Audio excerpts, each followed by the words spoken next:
7 o'clock. Yeah. Let's go ahead and get started. This is the Select Board meeting for Monday, May 22nd, 2017. Held here at the Jamaica Town offices.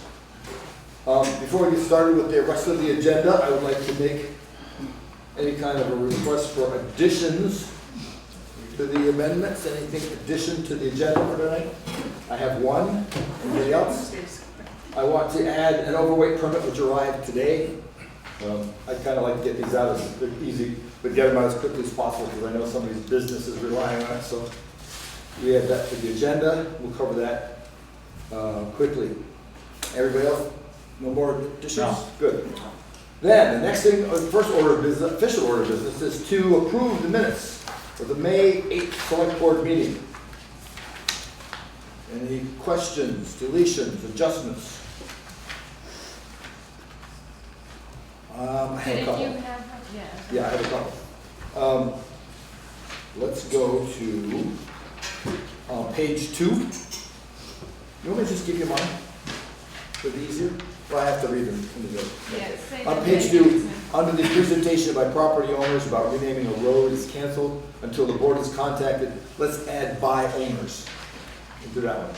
Contacted with we need to be contacted by them.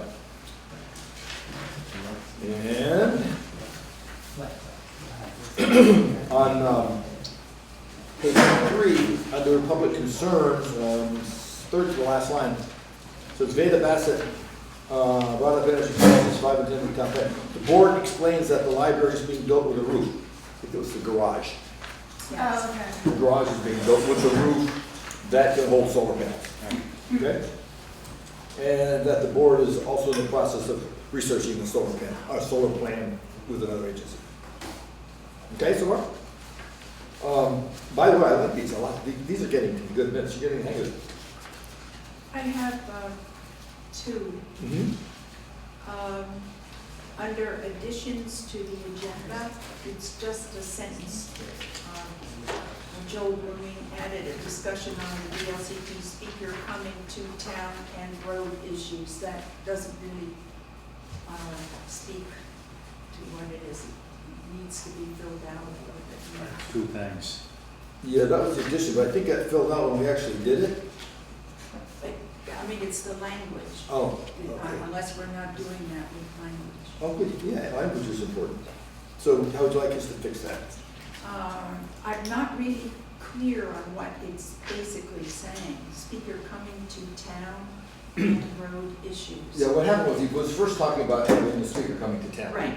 And then he said he had another item he wanted to add, and that was the road issues. Oh. So he really wanted to add 2 items to that one. Okay. But I think probably Judy wants, I'm not sure. Yeah. Yeah. Why is the speaker coming? It's Yeah. for the open meeting law. Yeah.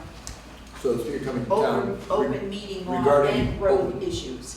Well, it's 2 separate, not the same. Speaker's not speaking to the road That's issues. right. But speaker's coming regarding open meeting law. Okay. What about the road issues? He had some generic concerns. I know, but how should that be in the sentence? Or another sentence altogether? Probably another sentence on Yes, he had some concerns about the road roads. conditions. Should conditions It was be another part? completely different Yeah. thing than. Yeah, you can say that. You can say also doesn't make much of a difference, does it? I'll just change it into 2 different How about this, sentences. he Yeah. also That wanted to would be speak on road concerns, yeah. And then on the last page, again, it's just a minor thing. Under Andy Cohen, talked about spring being here, blah, blah, blah, warning citizens, be careful. If you find needles or anything dangerous, do not pick them up and to find the proper way. Just, It's just grammar. yeah. Well, a couple extra does. I think he draws out that first "the," and then you say, pick them up and to find the proper way. Yeah, Yeah, that will work. yeah. Good. And if you could, in that same sentence where it says way of disposing things, contact the town clerk's office, the department website, or the transfer station. Oh, that's a good idea. You can throw that word, you can put in the word contact between disposing things, the town clerk's office.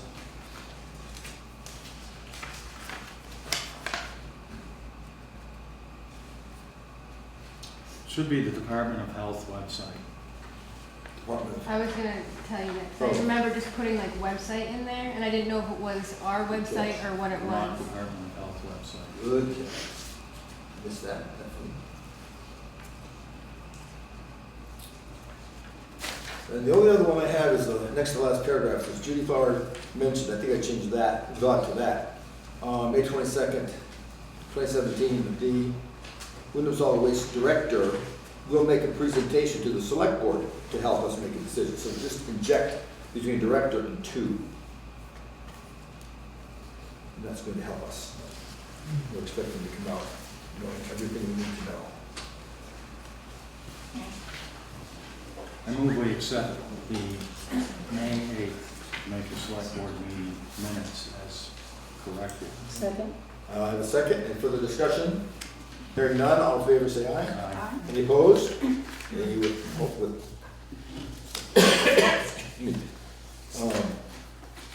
sorry about that. Let's just say it passed. Somebody else say it passed. Passed. Thank you. Okay, next item. Number 3 is approve the timesheets for the town office, solicitors, highway, and transfer station. We chronically do that at the end of the session to save everybody some time and pain. Number 4, sign the select board orders. We do that at the same time.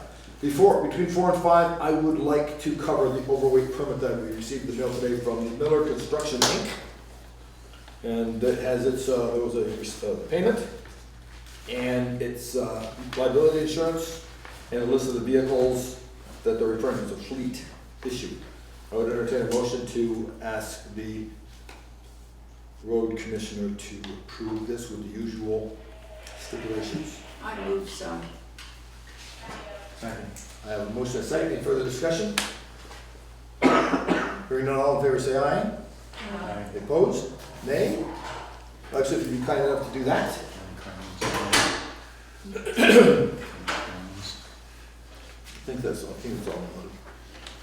The next item is number 5. This should be quick. It's written a little funny. The discussion, motion to amend the motion from the last select board meeting regarding the pay for the select board minute taker / secretary / wonderful person. What we did in that motion is we neglected to say when that would be effective. So I would entertain a motion to make that effective on the 8th of May, which was the date of the vote. So moved. Second. Any further discussion? We talked about Yeah. we Yeah, did. I think we intended to, we just didn't put it in the motion, Yeah. because we adjusted the motion. All right, all in favor say aye. it. Aye. Any opposed? Hearing none, we'll amend the minutes. Who seconded it? Judy. Pardon. No, Judy first I did. did. Yeah. Andy. Okay. And Andy seconded it, yeah. Right. All right, excellent. Judy, number 6 is a presentation by Bob Spencer from the WSWMD regarding the current situation and changes coming July 1st. Would you please introduce that Right. one? We're honored to have Bob Spencer with us tonight, who is the Wyndham Solid Waste, and he's right where I wanted you. And he's coming here tonight as a consultant to help us with trying to figure out what to do about our recycling and look at the different things that we are being offered in our 2 RFQs. And we're also honored to have 2 people, Peter Gaskill, who is general manager of Triple T in Brattleboro, and Trevor Nance, who is president. Where are you? Hiding in the back. You want to come up front, maybe, so that we can have you guys be available for us. And he is the president of TAM, T-A-M. Does that stand for initial, are those initials? It's true, the president makes it seem much bigger than it is. So, what we are going to be looking at tonight with the help of Bob is the 2 RFQs that we received about our recycling process. that we, as a transfer station, need to start working or start offering to our residents come July 1st. So we need to be making a decision. We've been given 2 RFQs, and hopefully we've looked through them to kind of help discuss. And we will discuss. Do you know everyone that's on the board? I do, I know Lexa, Andy and Paul, Okay. and you, of course. Yeah. Thank you. So, and that's also true for the 2 of you, Lexa, Andy. I don't. Oh, that's Record. April. She's Hi. our new note It's taker. been a couple of years since I've been here, but So I think I'm going to really just let you start to talk about maybe helping us understand the 2 RFQs, because they are different. Yes. And to kind of put them up one against the other would be really helpful. And I have some questions, and I'm sure we're all going to come up with some questions to ask you and Peter and Trevor. okay. Okay? Well, thank you for the opportunity to come here. You help pay for the district, obviously, so I'm here as a service to the town. I don't make recommendations on bids like this, but I can help you interpret them. I did draft the model RFQs, request for quotes, that the town used.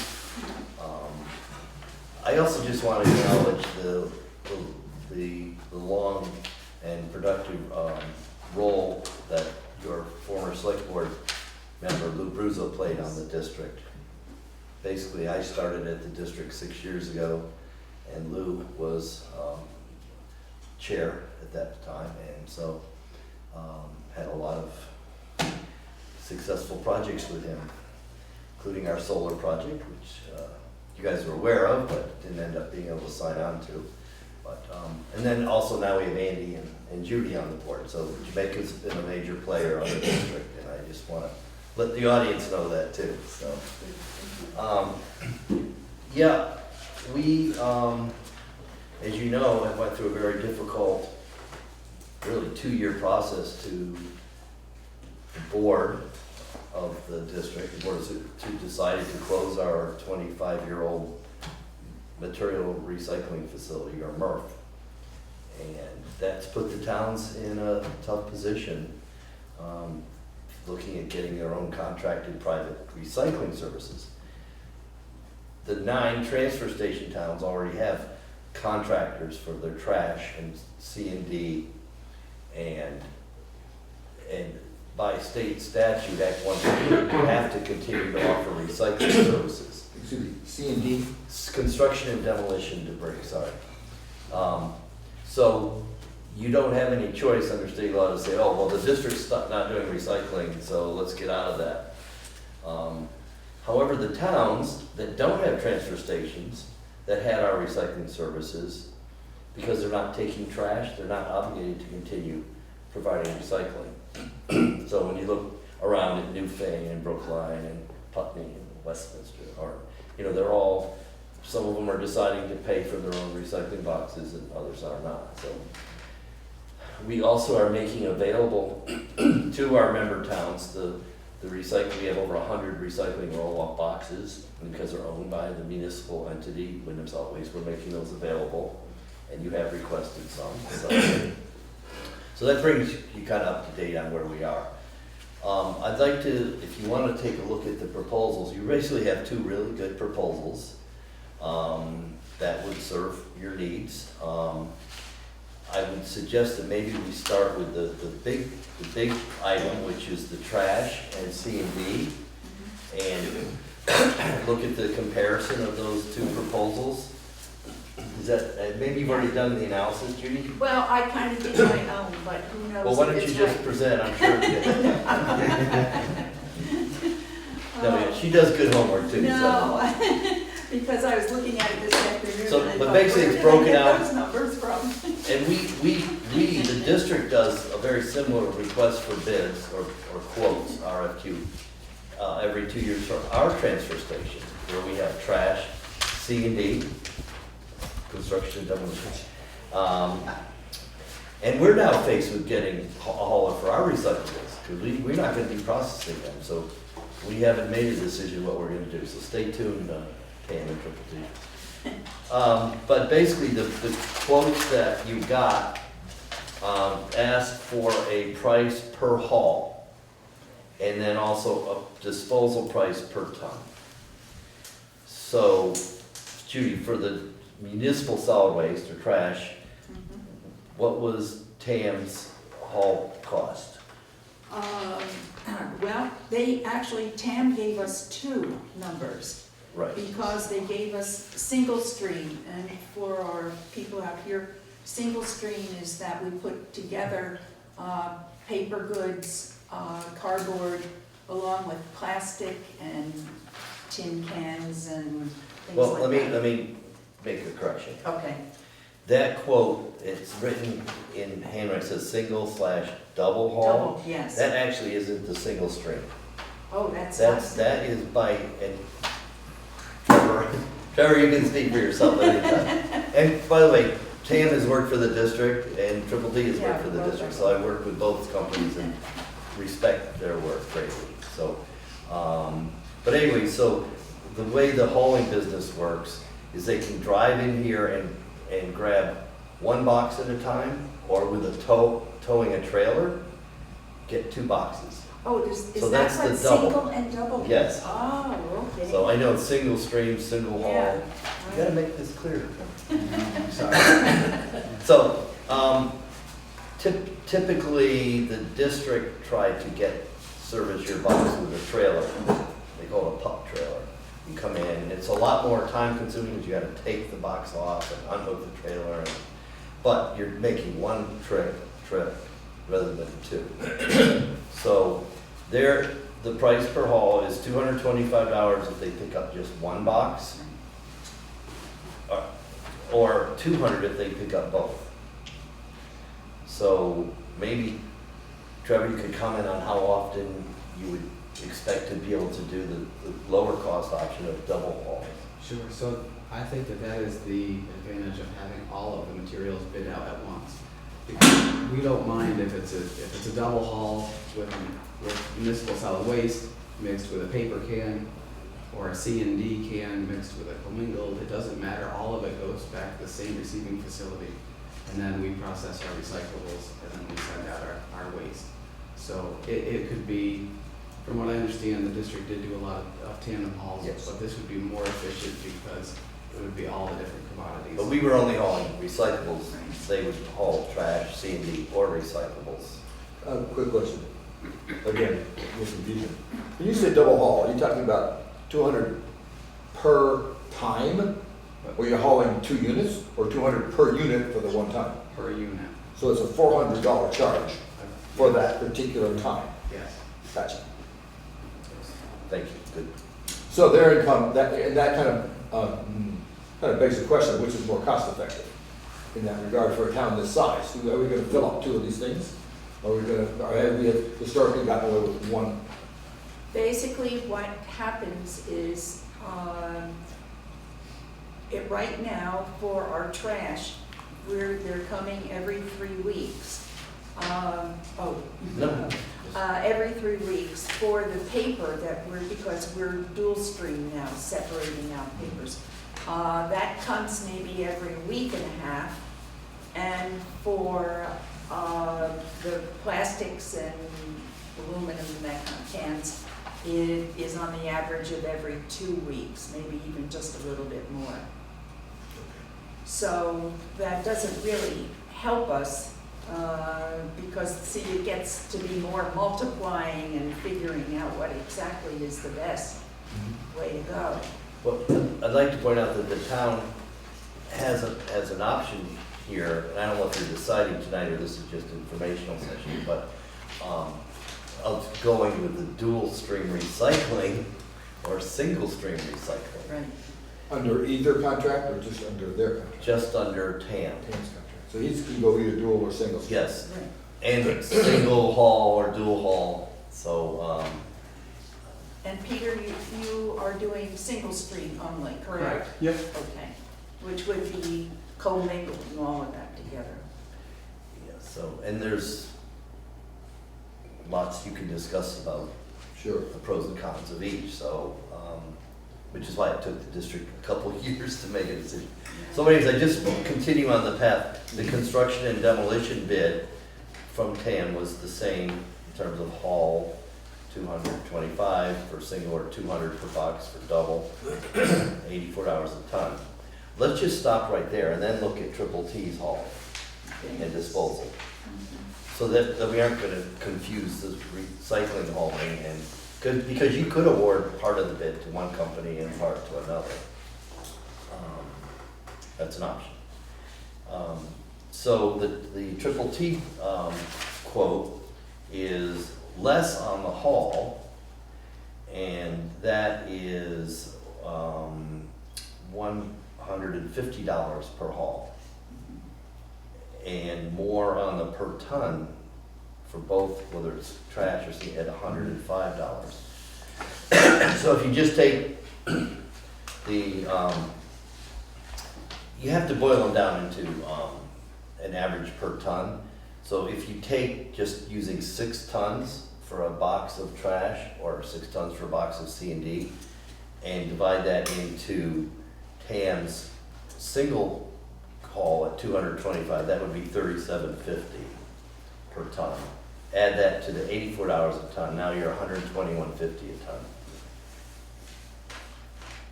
If you do that with the double haul, it's 200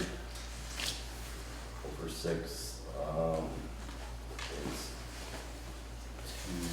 it's about $33 a ton, plus the 84 is about $117 per ton. So Times 2. that would be the cost per ton to haul, whether or not you have, when you have 2 boxes hooked up. I see, okay, so that's the cost regardless of how many That's boxes. right. Well, if it's 1 box, then it's 225 a haul, and that becomes I hear you. $37.50 ton. I just used 6 yards and Sure. said, okay, so if you find an error there, please point it out. I will. Yeah. So then if you take a look at Triple T's numbers, their proposal is $150 per haul, and at 6 tons per haul, that's $25 per ton. Disposal is $105 a ton, so they're $130 a ton. Now, Peter, you didn't propose 130 per haul. 130 per ton for hauling and disposal, per ton. I took that 6 ton box So and the first 150 per haul, plus how much per ton? 25, 25, so that's 25 40 per ton. 25 per ton for hauling. And what, Added to the 105 is 130 per ton.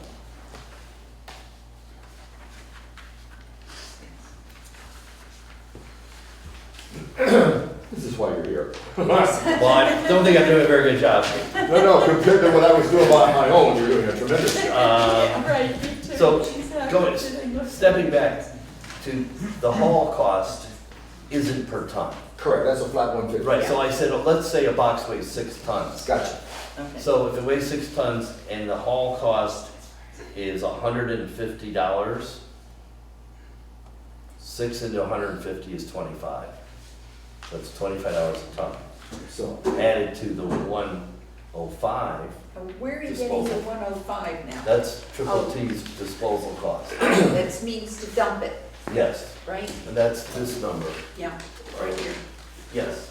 Okay, or, So 105 plus 25 is 130. And if you so remember, 130 per ton. Yes. Plus the price per haul for 150.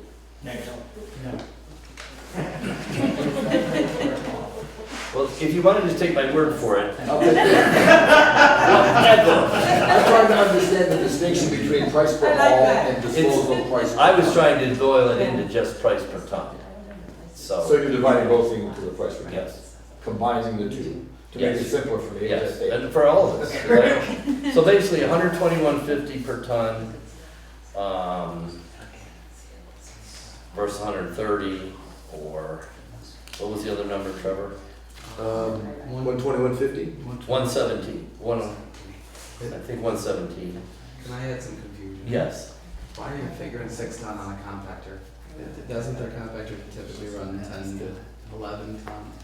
Well, I don't know if it matters for coming up with an equalized cost per ton right now. It does. Yeah, because the X number of tons. Well, then the number of hauls, A ton is in the haul. No. When you- Oh, you mean 10 tons per Cost, you haul? divide it by 10 larger. tons per box, therefore into 220 is 22 versus, okay. Yeah. So, well, again, it all depends what your assumptions are. Well, the first assumption is I don't have a clue what it's talking about, so that's why I want to get a little bit. So what we're talking about on the average is a 10-ton haul. I believe, I'm not. Is that accurate? I think so. I would say it's heavy. That's about right? No, it's heavy. Is that it? Oh, that's heavy? Yeah. What do you suppose we're at? I would say you're 6 to 7 tons on the Okay. compactor and 3 to 4 on the demo box. Really? Yeah. Okay, so let's look at the 6. Well, they do vary a lot, Yeah. you know, so. We need to have a standard So- of so top basi- on which we can. So basically, I went with a more conservative, lower Okay. tonnage. If you wanted to go to the, there's a lot of ways you can skin this cat, so. But proportionately, it's gonna come out the same. In theory. Correct. If we get So- past the fact that we're confused. So then, I don't know what number you want to use for the per ton cost, but if you took 117 for TAM and you used 130 for triple T, you know, that's a $13 a ton difference. I got you. Now, then you say, well, how much is that over the course of the year? You hauled, and this is in your RFQ, Right. you had 175 tons of trash. You had 89 tons of construction and demolition. That totaled 264 tons. So you're looking at $32,000 to $34,000 a year for either of those companies to do this, just that piece.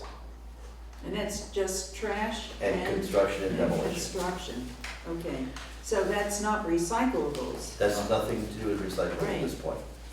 Give that number again, 30, Well, I did it, Figured it's 6 about cents. $32,000 a year for, depending on TAM, or 34,000 for triple T to haul that 264 tons. It could be less with TAM if they're always doing double boxes. Again, like, do you wanna take the most conservative, like, they're gonna do single boxes?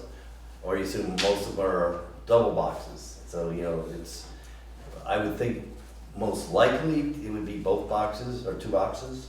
But if you split the bid up, then there's less likely that would happen. So I'm sorry, there's so many variables here, I just, Well, one of the major variables is starting the 1st of July, we have to do something else with our organic stuff. well, let's not go there yet. Yeah. Well, I'm saying that's gonna reduce the number that we've been sending out when it comes to household. Well, all right, well, no. actually, we can talk Yes about and no. organics. Paul, it's a very good point. The organics is a huge unknown. Yeah. You don't really know how many people are gonna participate and how much. Now, you would also have to make a decision, and I think the answer is you would not charge for the food scraps that people bring you. Because you have pay by the bag here, variable rate pricing. So what we found in towns that already do this and have organics, people do recycle a lot of organics because they don't have to put it in the $3 bag. Is your bag 3? Yes, 3 and 2. 3 and 2. Yeah. And it's a powerful, non-regulatory incentive, you know? Let the marketplace decide. So how many tons will actually come in organics for your food waste diversion? We don't know.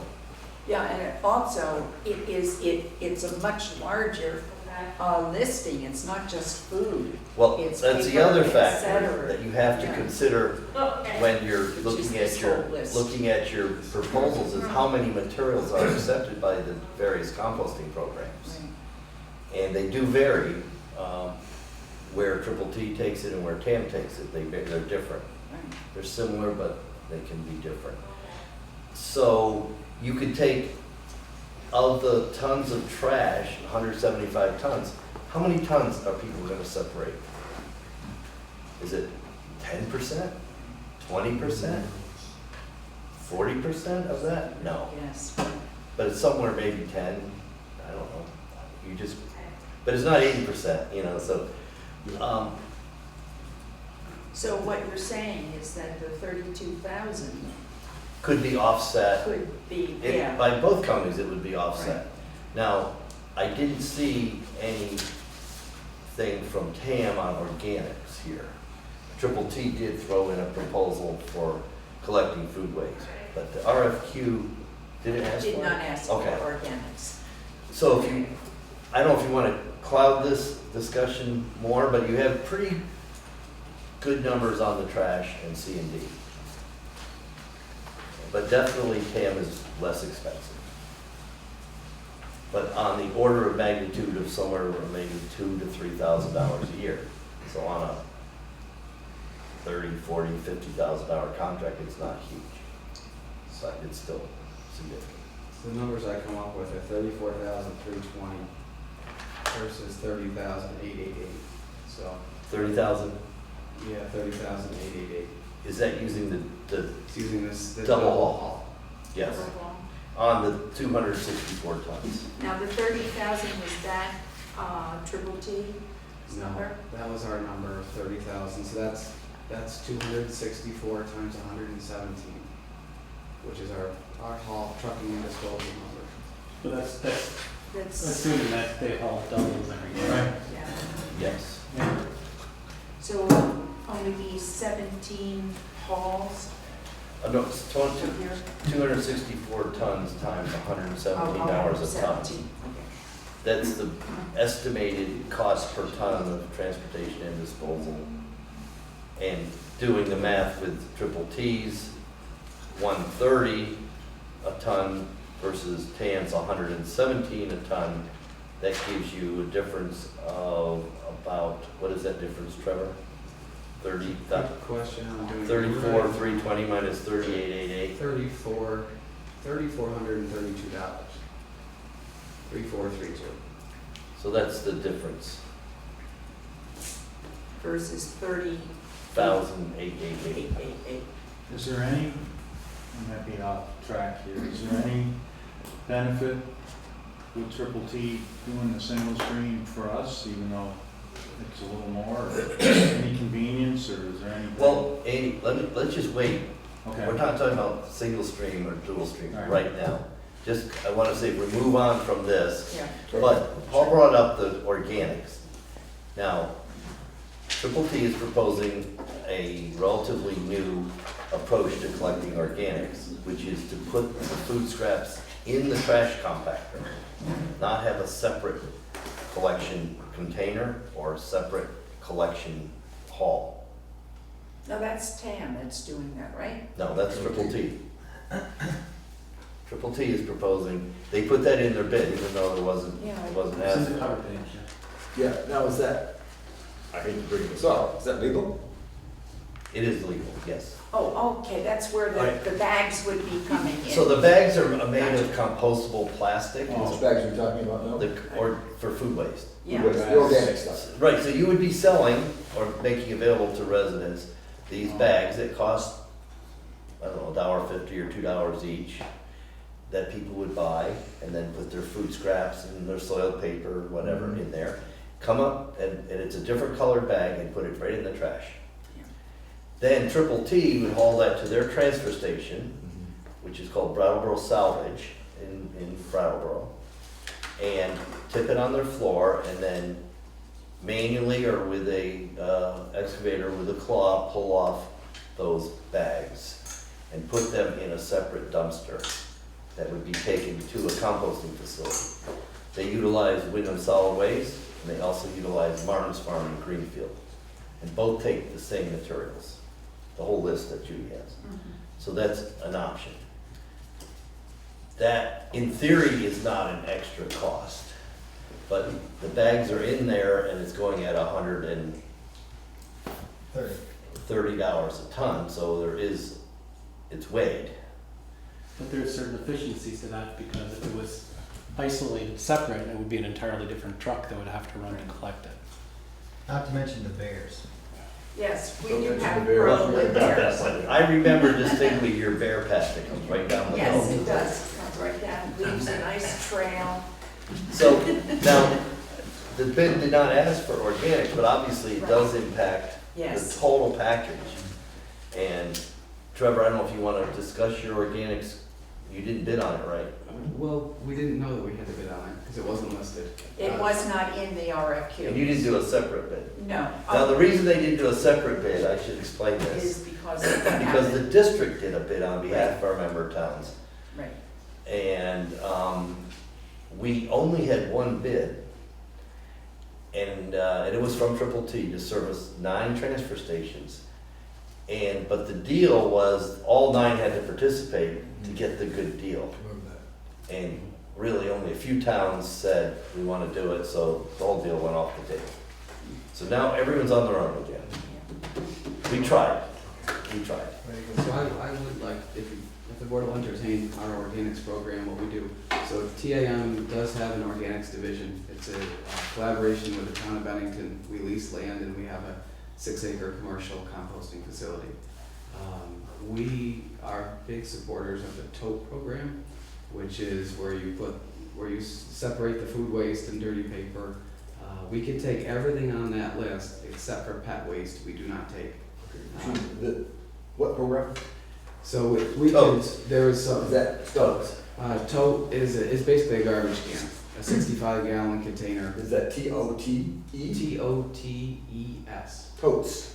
I'm a horrible speller. There might That's be two okay. T's. Let her One T. One T. Yeah. I Well, thought it was two two T's T's in in totes. acronym or something. There's 2 T's in totes. There is two T's, isn't there? But they're not. They're separate. It's moving right along. So what we can provide is a couple totes. We've done that in other towns. Town of Shaftesbury is a pilot project that we did. They've got 3,800 residents. We pick up 2 full totes per week of food waste.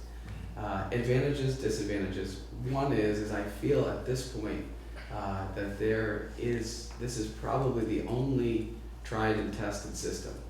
I do have as a handout tonight where Casella, one of our competitors, the big national company, tried in Burlington in conjunction with Chittenden County Solid Waste District the blue bag idea of putting it into a compaction vehicle. The recovery rates were anywhere between 6 and 20%. They said that it's a failure if they drop the program. The other thing is that Josh Kelly, our agency natural resource person, is concerned. He doesn't want to weigh in yes or no yet, but the state statute says that you have to collect it in the summertime once a week. In the wintertime, you can reduce your schedule, your pickup schedule, based on odor and the fact there's no animals. So is it going to qualify? I don't know. And Well, that piece is before or after the state legislature opted to leave the haulers out of the program for another year. that's a That's a good whole point. different. Yep, boy, we're not gonna go there because we don't have time. Well, I'm trying to. You're still on for July 1st. Yeah, Was we're that- July 1st. You're July. That was 1st. I know another we're July aspect. 1st. That was another Yes. aspect. Yeah, so that was my question, that's my question, both of you guys are gonna be doing it regardless of what the state said. Yeah, We've and been I doing had it, sent you yeah. that email saying that. Yeah, we take in 28,000 cubic yards a year of compostable stuff. We make certified for organic use and the topsoil. So this is not new. From Rutland to North Adams, we pick up. So if the town wanted to go the tote system, I would mitigate the bear issue with electric fence, or we can lock it up. Town of London, the Londonderry group we do, Winhall we do. Both have just gone with a gate. They put the totes behind it. They wheel them out next to the compactor, which is also really nice because you can just put them wherever you want. No expensive bags. As Bob identified, it's about $1.50 to $2 a bag to buy these special bags. And so you could electric fence it in the off hours. I actually spoke to Lou about it. Lou said he saw a great idea where I don't know what it is. It's a sheet fence, an electric sheet fence. He says you just throw it over the carts. He said it would work great. So there are other options. And really at this time, I would reference our cover letter too, and that this is a transitional time where you have to work with your hauler. We hope we're lucky enough to get it, but if not, Triple T is gonna be in the same boat. You need to work with the hauler to figure out what the best system is. To say it's gonna be a tote system or a bag system when you don't even know what the volume that you have is, well, that's hard to do. So it is a time where I think that all haulers and their customers have to have a couple months to figure this out and then make some new proposals and do some shifting, all within the numbers obviously that have been bidded, but. What's the cost? Cost for tow pickup here would be $40 per pickup. Per But that's- part or per pickup? Per pickup. So the per pickup, How many totes would that be? we would provide 4, we would expect to pick up probably 2. Again, Shaftesbury's only does 2 and, So you pick up 2, and then what if how is it priced above 2 totes? it's still 40 flat. If we went So above for 4 so 4 a week would be, or 4 pickup would be 80. No, it's a flat rate of 40 to To come. show up, it's 40. Oh, so 4 Times or 52. 2 is 40. Yes. Okay. And I would reduce that in the winter. You know, as soon as you guys can get away with no odor and no Yeah, vectors that's the major, and the bears. and the bears. So and that would be weekly then, correct? It would be, Yeah. to satisfy the law, I don't see how you can get around. So that's then 160 a month. Mhm. We provide sawdust as well to help keep flies, because there's a big yuck factor. And if you put So sawdust on top, 160 a month times 12 months. I don't have my calculator. it wouldn't be 160 times 12, because we're gonna reduce the pickups in the winter. I Oh. would think the town would wanna reduce them. There's a question that's cooking in my mind from the perspective of the consumer. If I buy a bag for $2 or whatever, $1.50, and I got a city in my house, I fill it up, I seal it up, and I dump it. If I go with your situation, I'll get a can, and I'm filling up with the stuff every so often. Then I come up, dump it, come home, wash the can out, start from scratch. Yes. So there's a yuck factor that goes, I'm not gonna say what I tried to say because I'll be nailed with the sharpest pig. I'm saying, I take care of my own garbage. I don't have anybody to browbeat me into doing it right. So the idea there would be so much simpler for me, just to have the bag, throw it in, dump it, toss it, not think about it anymore. So I'm trying to think in terms of just at the consumer level, how this is gonna play out for our citizens, which would be more palatable. Having the bag an expense for $1.50 a bag, or an open can of whatever I've got. I'm guessing there must be off-the-shelf bags that you can buy that you don't have to buy from the town. No, that's. Yeah, they have to be biodegradable. And they have to have they're extra heavy duty supposedly Yeah. to withstand compaction. I'm not talking, so nobody makes a biodegradable bag that a homeowner can use and then put in your bin. It's, Oh, they could in ours. We could. That's a good point. Oh, I see. They put it in this- I got you. So we could take a Toss it bag. into them. Yeah, if it's a BPI certified compostable bag, yes, it could go in the tote. Egg could go in your tote. Okay, so we wouldn't that was what, we wouldn't necessarily have to bring a garbage, hey, dump it, and come back. What were you gonna say, Peter? I was just gonna say that the organic compostable bag is designed for compactors. It's a heavier duty, and it does just fine. I'm not sure the study that Trevor cited how old it is. I did talk to Chittenden about that study, and there was some disagreement about what was actually done and the compaction ratios used, so it was just one study.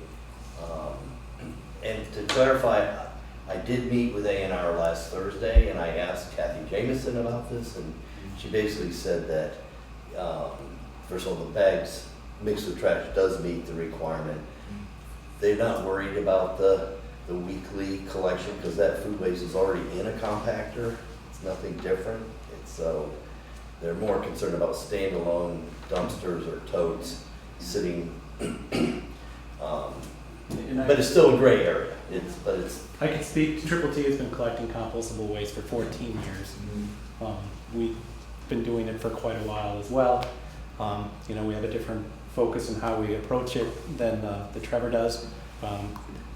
We do it primarily in front load dumpsters up and down the Pioneer Valley in Massachusetts, but we go up to Putney, over to Keene.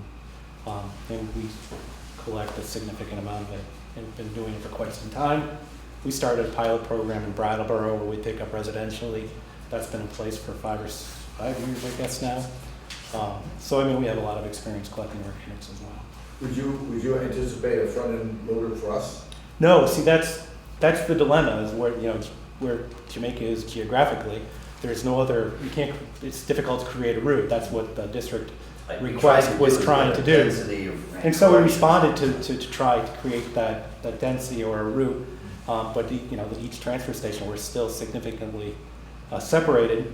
And the part of it is that each town could choose to partake in that response or not. And so each town had to get looked at individually. And so that consequently it was expensive. So the thought if a truck had to drive to Jamaica to pick up 2 totes and then back to Brattleboro. So whereas if you just put it in the compactor now, you know, in my mind it's not as it comes in, but maybe at the end of the day all the bags are in one slug, so it's more easier to pull out in one spot.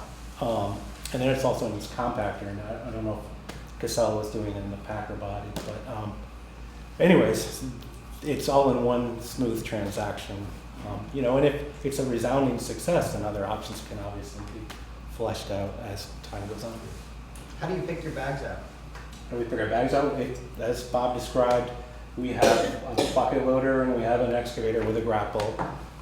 You know, we have 2 guys working the transfer station. So the other thing is if the bags were broken, there's no penalty under the law that they just become trash. So the homeowner put it in that special bag and hoped it made it to the compost site, but if it doesn't, because the bag ruptured, there's no per se penalty to that. It just would be a lost opportunity to turn it into soil. This is all new territory, so yeah. So why don't we just move on? We talked about trash, construction, demolition, and organics. And if you want, go to the recycling part of this. And then going back to the bid sheets that you. Before you go on. Oh, I'm sorry, Paul. Any other questions on this piece? This is beginning to make sense? Frighteningly enough, it is actually beginning to make sense. Okay, well, that's good, thank you. Thanks for the help out there. Yeah, you're good. So single stream recycling was listed as an option, and also dual stream on this bid sheet. And basically, TAM quoted to pick up single stream recycling, $25, excuse me, the collection cost is $200 per haul, per box, For double hole, double, $400. yes. Go ahead. Or $292.50 per single. And that's higher than the $225 because of the lighter, I mean, that's their call, but it's typically because they're hauling more lighter loads and therefore they. Then Triple T's bid on the recycling was, yeah, there it is. Again, $150 per haul. And then there's a minimum $40 a ton plus a processing charge, which is based on what the Billing, tip fee. the market, is, plus or minus. it could go up or down from that. And what is it now? It's $6 a ton now. So 46 would be now. Correct. What was that where in your written section? Sure. Talking about the $9, I think. Sure. Well, in that particular refund. month, they were paying $9. Uh-huh. So it subtracted $9 from that 40 and made it 31. Okay. But Oh. that's already changed then from what you're saying? Correct. It's a revenue sharing. It's the dilemma that the district Yes. faced for all these years when they were trying to do their budgets. Yeah. Is the speculation of the commodity value. And literally that is due to the price of paper and cardboard, which skyrocketed from a low to a high, and now it's crashed again in a course of about 5 months. So, So then if we look at TAM, Do you have- well, no, we basically have, there we have two options on single string from both companies. Then the next option is to consider dual string, where you would continue as you do now with your paper and cardboard and your bottles and cans. And only TAM is offering that option. And that, again, has some rebates. Currently, it's rebated on the paper and cardboard.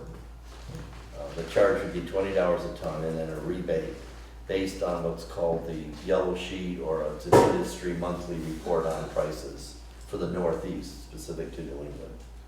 No, so the 20 a ton is the rebate. I've got two different bids. I've got a fixed cost bid, because what it actually asks for. You're right, is a I'm fixed- sorry. There's another sheet here. Yeah, the bid called for a fixed price for the 3 years. So I bidded exactly how the RFP was put out, but I also gave a option for a floating price on the commodity, so it would go up and down based on market. So on Did you the, send that to us, because I, It's on those two different sheets. oh, because I only had the one, that's why I didn't pass it out to the others. You passed out the fixed Yeah, price. fixed price, because I read in your. Here's the floating price. Yeah. I have it Okay. here if you want. You sent it to me. Oh, I guess maybe, I don't know what happened. I bet I sent it to You sent it in the mail. I think it came in the mail. That's true. With a nice I note. probably sent you the I even original saved one. your nice little note. Here it is. This is the fixed I price, must have and sent this is the the floating original. price. Well, tell us about it. Well, maybe, I didn't know if you want to hand it out to your board.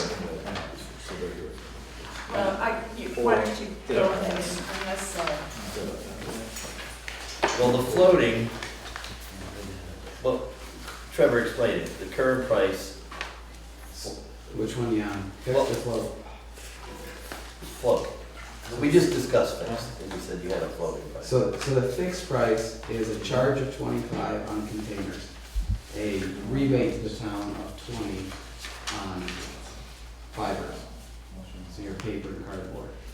On the floating, to the market-based price, which I'm a big supporter of, because I don't set that processing fee, it's set by, well, on the fiber side, it's set by the yellow sheets, the pulp and paper index. It's an independent market sheet that comes out every month. That's how we get paid, that's how we pay. So that's what your PPI low side mix number two. So every month you get that publication and you'd see where you should be at. So there's no, changing what the ratios is. So right now, you would be getting paid $65 per ton for your fibers mix. You have to put your paper and cardboard together. So 65 back to the town and $10 a charge for commingle. So, I'm sorry, $20 a 20. charge for commingle, 10 if it was single stream.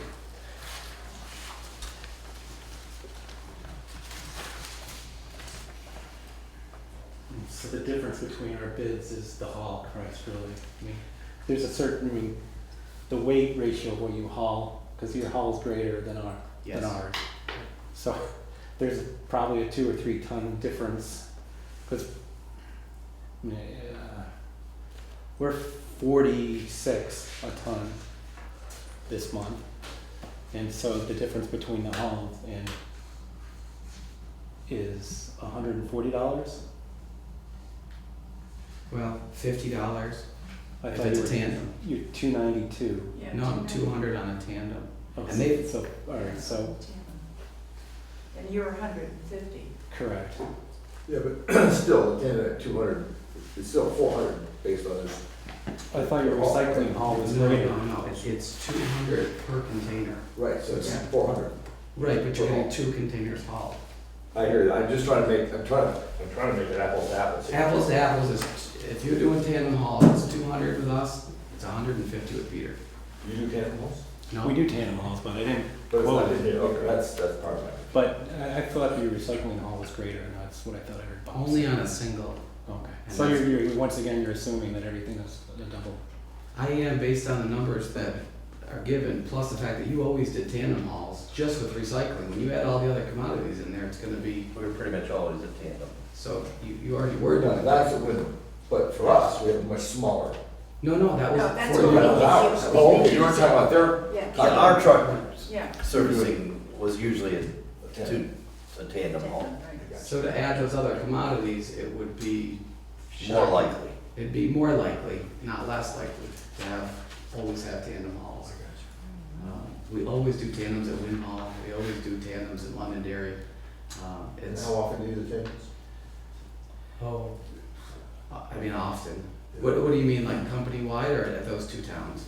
I'm just thinking about how we're speculating how often we're gonna end up. It'd probably be every 2 weeks minimum, I would suggest that those transfer stations are much busier. but for Jamaica, it'd probably be at least every 2 weeks. I would, based on the numbers of historic. And more often yes. in the peak Yeah. months. Yeah, because you were saying they're hauling out every 3 weeks? Garbage is, trash is every 3, but I think we're a week and a half on paper and maybe 2 weeks on, The containers. bottles. Now, there's another variable here, is Oh, that, sure. which is something to consider. And I think, Trevor, you alluded to compacting recyclables in your letter. Yes, yeah. That would Is that be- little line about a compactor? Yes, Mm. and there was, it's not, there's no cost provided to it. There is, Yes, there is, $225 per month. yeah. If they want to run a $2.25 per month. compactor, they could. Plus, we also have to. Oh, I'm sorry, that's right down there, Yeah. yeah. Compactor rental, $225 per month. And we would also have to put up a concrete pad, which I remember talking to you on the telephone, would run about 3,000. So that does kind of hike things up. So, I'm sorry, that was right here. $225 to rent a compactor, plus an installation cost. So that would get 3 or 4 times the Oh, weight. With recycling, I would say, you should get 9 ton in a compactor. Versus, I don't know what 3, the 2. average, but probably an average of 2.5 to 3.5. so that's 4 or 5 times. Yeah. Yeah. Now, the other option with Triple T, I believe, is to have your attendant pack Yeah, open boxes. and we do that. You already do for your construction demolition. Yes, And that is another option to get more weight per box. do it metal too. Yes, and the way your recycling bins are set up now, ours with those, you got the retaining wall, Right. the excavator could reach and pack them. Right. So I don't know what densities you get compared to a compactor. But it'll also be wind blown and it's gonna get heavier because the rain's gonna soak into the Yeah, pavement. that was one of my major questions, if they're open top. You're not required by law to cover them, but you would be picking up moisture, and with the wet paper and cardboard, it Yeah, would increase and your the weight. weight. So I'm glad you said that, because there, that's. there is the option that you would try to have a rollback cover or something to use. There are options to control moisture. When you have the 2 sheds for the demo box now, you could probably just utilize one of those. You have two of those pole barns for this. Yes, Under the state law, you do not have to keep your demolition under cover. So you could switch the demo to where the recycling bags are and put the open top, single stream containers under those sheds. I mean, so you have a lot of options here to read. I guess what I'm thinking is that, I know you have to make a decision pretty soon, but if you wanted, I could work with you to make a nice table summarizing all this. I would appreciate that, I don't would know. really appreciate it. All right, because there's a lot to There is consider, a lot. and, And as we're finding out, there's more to consider than we consider. and there's things that aren't in the proposals to consider. I mean, basically, you're getting 2 really good proposals to provide all your services for relatively cost-effective. I mean, that's what I would say overall.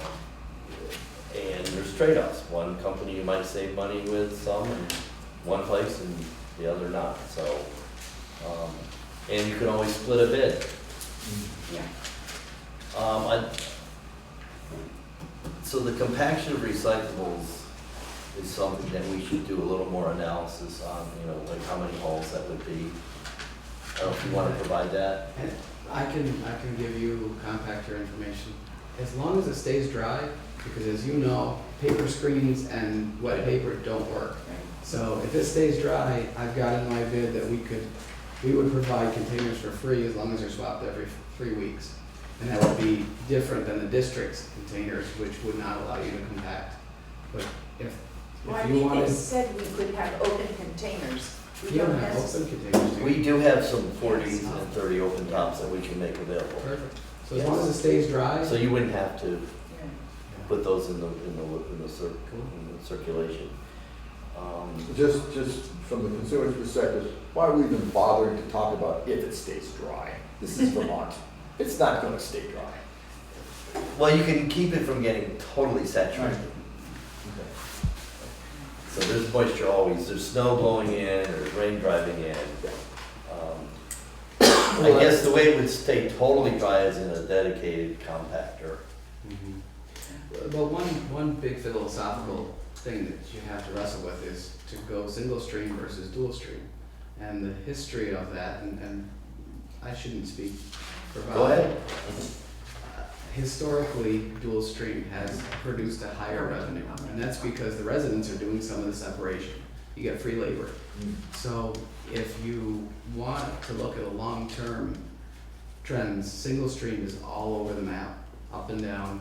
Dual stream, you usually gain value with your fibers, and you usually have, well, you hope for value with the containers, but that just hasn't happened lately with oil. Well, being there out. was a time when that single stream was paying rebates. Sure it was. Yeah, it got up to $35, $40 a ton. Last month. Yeah, but consistently for several years back in Yeah, the. but at that same time, paper was paying 85 a ton. So you could have gotten 85 versus positive 9. Yeah. I mean, it's, I have a question for you, Peter. Do you know why you have gone, or why you're going to single stream only? Sure, it's to maximize or lessen the number of trips overall and get efficiency that way. Reduce the handling.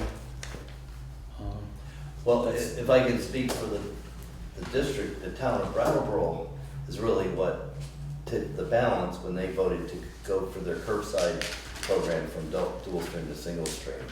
And for the district, that was 20% of what we processed per year. And to continue to operate our MRF and lose Brattleboro's, our fixed cost didn't justify running that. I mean, it was very marginal. It was been marginal anyways. So Brattleboro is now single stream for residential collection. Vernon has been for 3 years. Town of Westminster is single stream. Mount Snow Resort, I mean, that's Chesterfield, Hinsdale. I mean, it's just the world is going that way. So it's kind of like the writing is on the wall. For the district, we were trying to compete. I have been, just so you know, to TAM's facility in Powell. I've been to Casella's facility in Rutland, and they're state-of-the-art facilities that, and US will take single stream. we do. And on Big size. our residential collection, I agree. That, we wholeheartedly agree on picking up at the curb because you want 2 commodities only. The idea of multiples at the curb doesn't make sense, but when you have a transfer station with a full load of bottles and a full load of paper, that's where. So, anyway, I think, does anyone else have any other questions? We kind of hit all the highlights, and I'm willing to sit down with Judy for a couple hours at your convenience and try to put this into a format that you can review. I think that'd be pretty helpful. I think it'd be very helpful. Okay. I do have one question, it's really for both of you guys. And you don't have to answer it if you don't want to, but why did you give up rocket science for this job? My degree's in environmental studies, if that means anything. Oh, that's Who says I did? listen, thank you very much. I mean, I've learned more in the last hour, and as you could tell from my earlier questions, didn't have a clue what was going on. Now I have a clue, maybe 2. Do you have anything you'd like to add, Lisa? Okay, Do you have the original? I do. Because here's the I originals. Make sure that we have the third sheet. Yep, we do have it. I was just running through it. And if we do, then we can take yours If and you I'll wanna just call me make copies. tomorrow, we'll set up a time, Okay. and I can come here, Judy, or whatever. Let me give this to you, Judy, and I'll get it all, I'll get it. You Special don't need thanks that. to you guys, and I just met you the other day. You're a helper, aren't you, or work with the bond? Me? Yeah. No. No, he's not with me. Oh, I thought he was with me, So because our he sounded plan- like he knew He's all with our about plan. This it. is Cortland, he's on your planning commission. You're gonna sign. Oh, okay, that's right. And your school board? But thank you, You're interested. thank you to Peter and Trevor and Give you all especially this stuff. Let me, let's at the end of the meeting, give you all this stuff. Thank you. Gentlemen, thank you very much. Can I have it Can we take just a quick 5-minute recess? right here? To hear this, sorry? Your chair. Thank you. We'll go for about a 5-minute recess. It is 5 minutes after 8. So, if you guys have other questions, I can have a work session.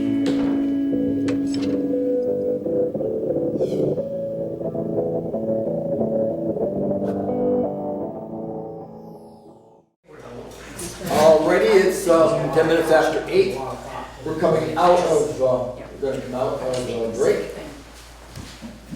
The next item on the agenda is a discussion about the changes that are coming to Rescue Inc. coverage and how it affects our emergency coverage contract. And we have, I'll tell you what, I'll just have the camera pan, we'll have everybody introduce themselves, rather than me trying to get everybody's names and faces correct. So we're here with Bruce. Drew Hamilton, Chief Operations Rescue Inc. Stuart Barker, And your position is rescuing trustee. representative from us. Sure. Marge Fish, Training Officer, London Dairy Rescue. Pete Cobb, President, London Dairy Rescue. Kevin Beatty, London Dairy Ambulance and Tech Rescue. Jonna Gold, Stratton Mountain Rescue. And we have somebody joining us. Oh, you're, okay. All right, thank you all for coming in. There's a lot of questions, and I gather that there's some efficiencies we can come up with. Let's talk about that. Where should we start? Stuart, you sent me the letter, and asking to put this on the agenda, so I'll let you start.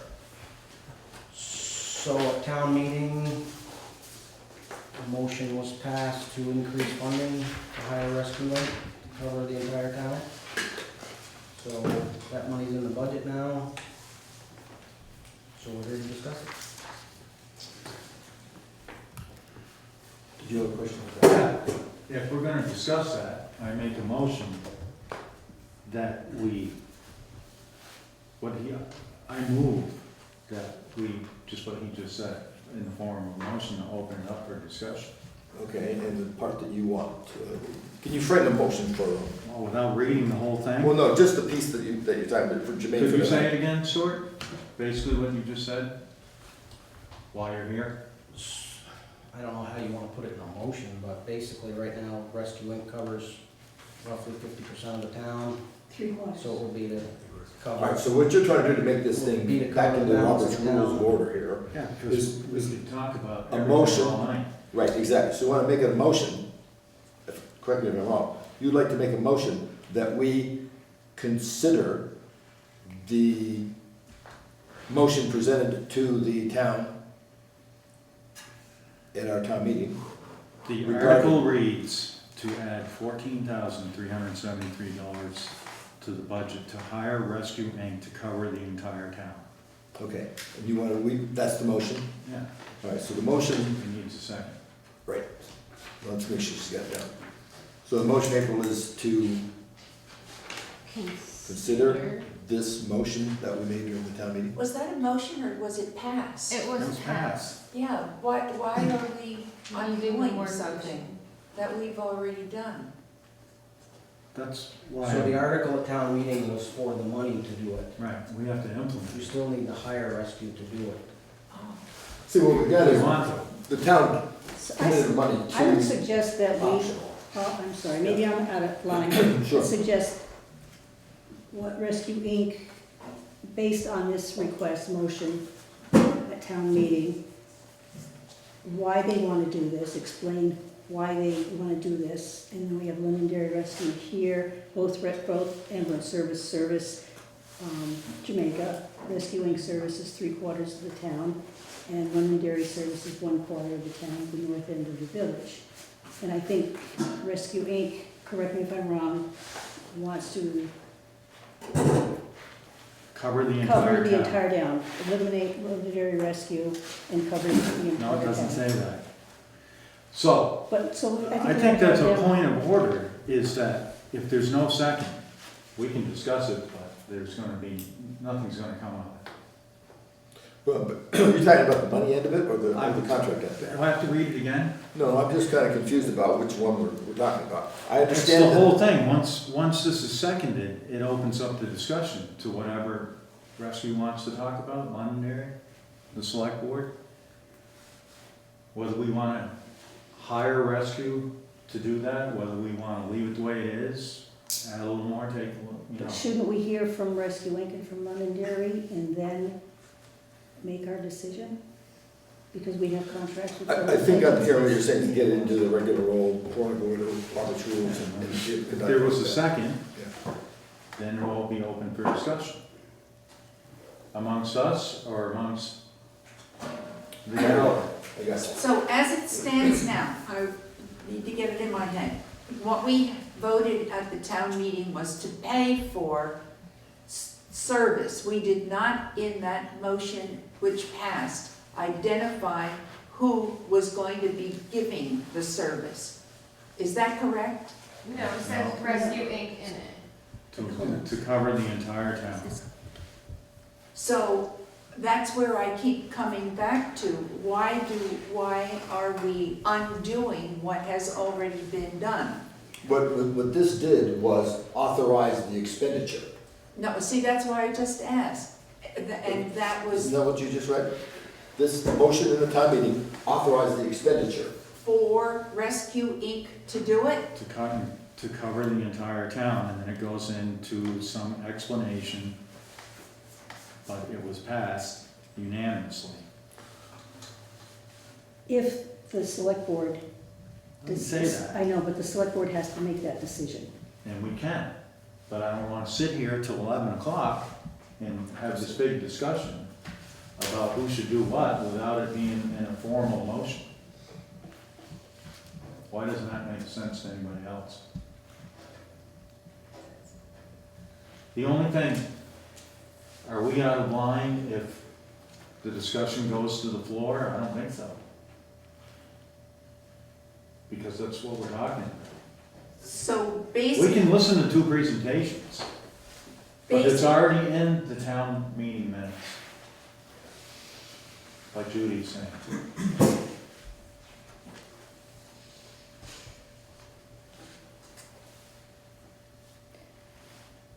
But now we have to act on that We can. motion. if the request. town already did it, why does the select board have to do it? Because it's up to the select board to, it's the select board's decision to make the changes.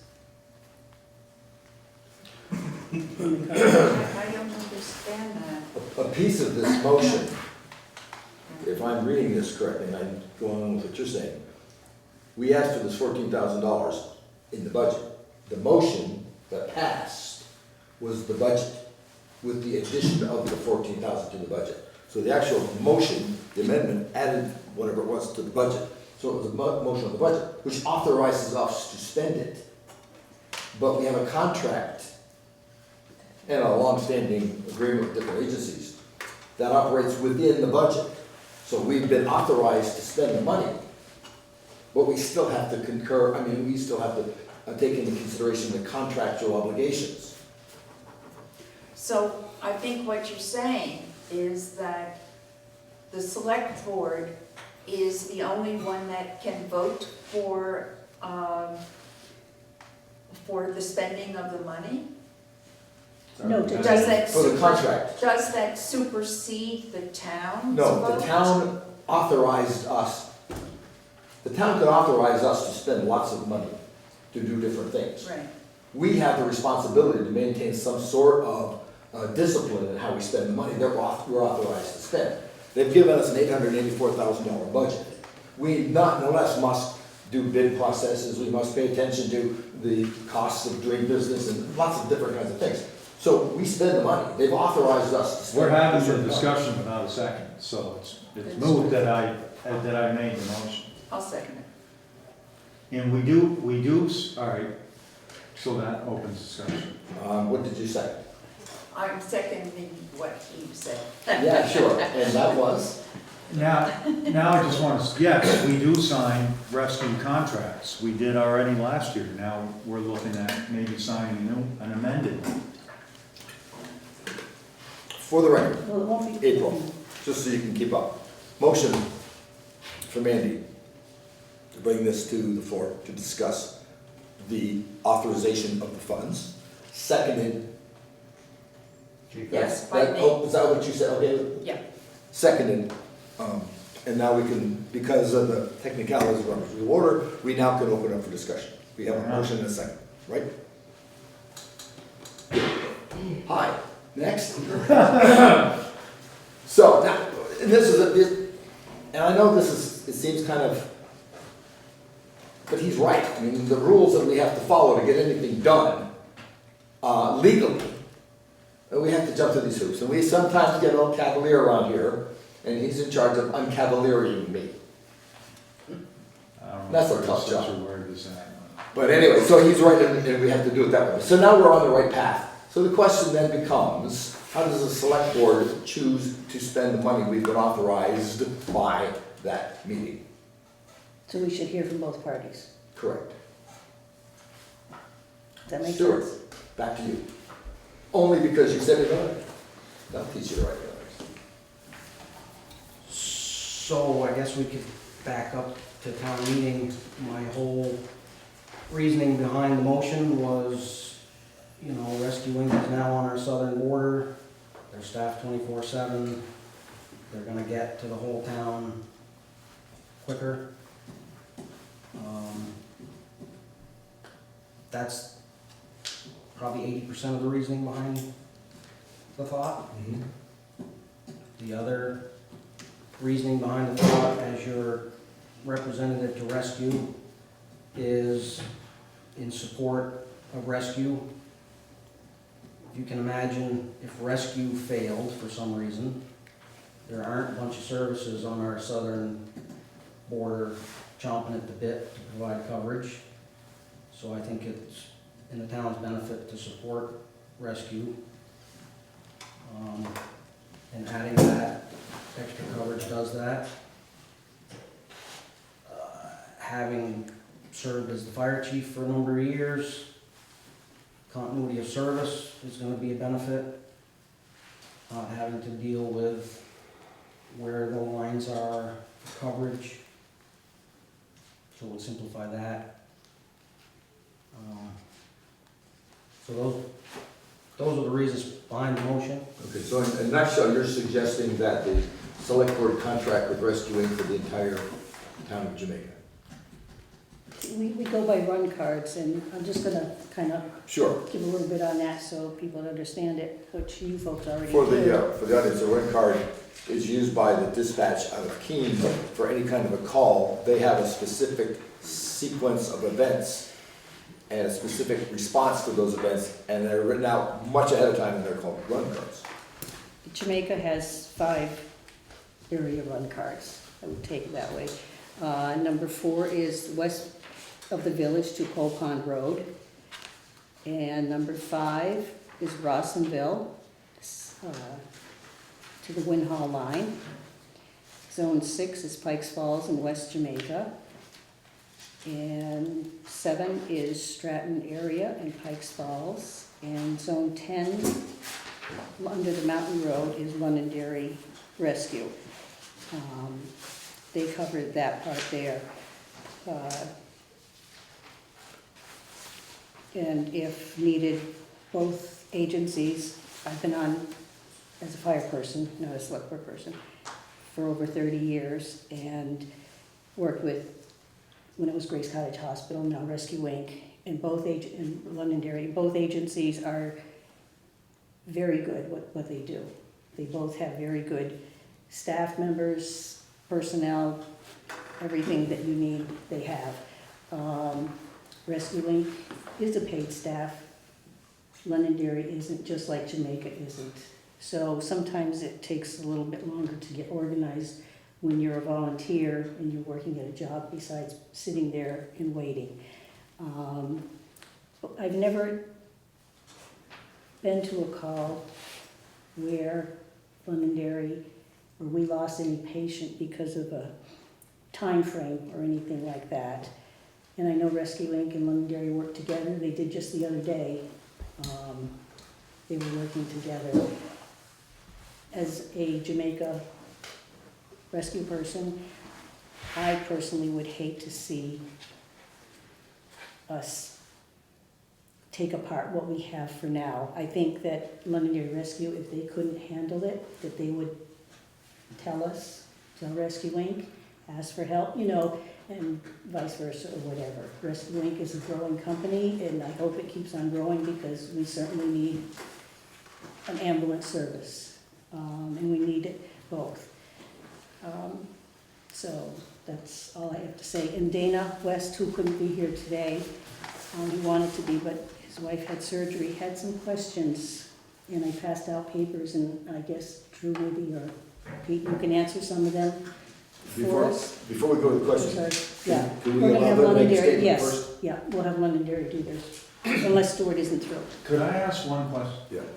When this came up, I was under the impression that we would keep Londonderry. Whatever we fund them, we would, Londonderry Rescue would still, That's part of the discussion. I just want to say that before. I'm not looking to eliminate them. When I heard this first, it sounded like they were gonna stay doing what they were gonna do. We're just gonna add more coverage with rescue. I think that's what we need to clarify. Okay. Would you like to make a statement? I'd love to. I might ramble on for a little while, but basically we cover the Rawsonville area. It represents 4 to 5% of our calls, which means anywhere from 18 to 25 calls per year that we cover the town of Jamaica respond to. Last year was 15, I think. Something like that. Last year was 18. Was it 18? Okay. You said that was what percentage? About 4 to 5%. We run roughly 500 calls a year, a little over 500. We are not willing to give up this area of Rawsonville. This came as a complete surprise to us, and a little upset that was being considered. We basically cover 9 towns. We have to drive through this area to cover 2 other towns, the town of Winhaw, and we cover the town of Stratton, or a good percentage of it. In my opinion, Rawsonville is one of the best coverage areas in the state of Vermont. And because of it, you've got 2 first response squads covering this area. You've got the Jamaica First Response Squad, and you also have, at the same time they're toned out, is Winhaw Police and Rescue is toned out, and they're a paramedic service, first response service as well. And then we cover it, along with technical rescue, which I'll have Kevin explain that a little bit more in a minute. But Stratton Rescue is our actual backup ambulance service. They're even closer to Rawsonville than we are. They are paid service on daytimes only, from 6 p.m. to 6 a.m. And so their response, 6 a.m., 7 a.m. to 5 p.m., excuse me. And their response time is very quick during the day if we need a backup. We have on-duty teams from 6 p.m. to 6 a.m. And we run with 4 people on the teams. And basically that leaves only 2 hours a day that there's not a team on duty to cover this area. But 2/3 of our calls are daytime calls, and we pick up teams during those times during the day. All our members have pagers and two-way radios, and most everybody's got standards and know how we operate. And other thing is that we get very little money for Jamaica, but we are a completely volunteer service. And we do not bill or charge any of our patients. It's a completely free service, no matter where we transport them to. So I think you're getting a lot from Londonderry, and Kevin can explain technical rescue. You know, I'll just ramble on a couple more minutes, but we've got 46 members on our squad. 5 of them are paramedics, but we've got 2 of them PAs, physician assistants, practicing. We've also got 1 that's signed up this fall, AMT, to go to PA school. And we got a 2nd paramedic that I think is applied. So we're extremely highly trained people. And I said we always run with 3 people at a minimum, and usually always 4. We got 4-person teams responding.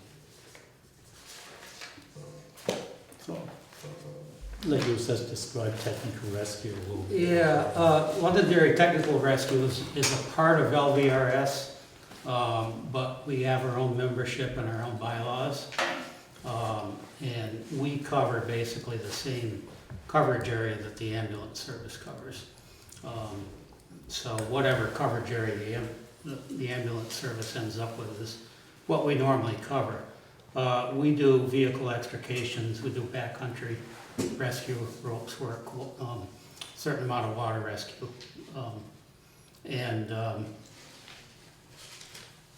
We do go sometimes outside of our coverage area if asked. We've been into Jamaica for backcountry rescue a couple times and so forth.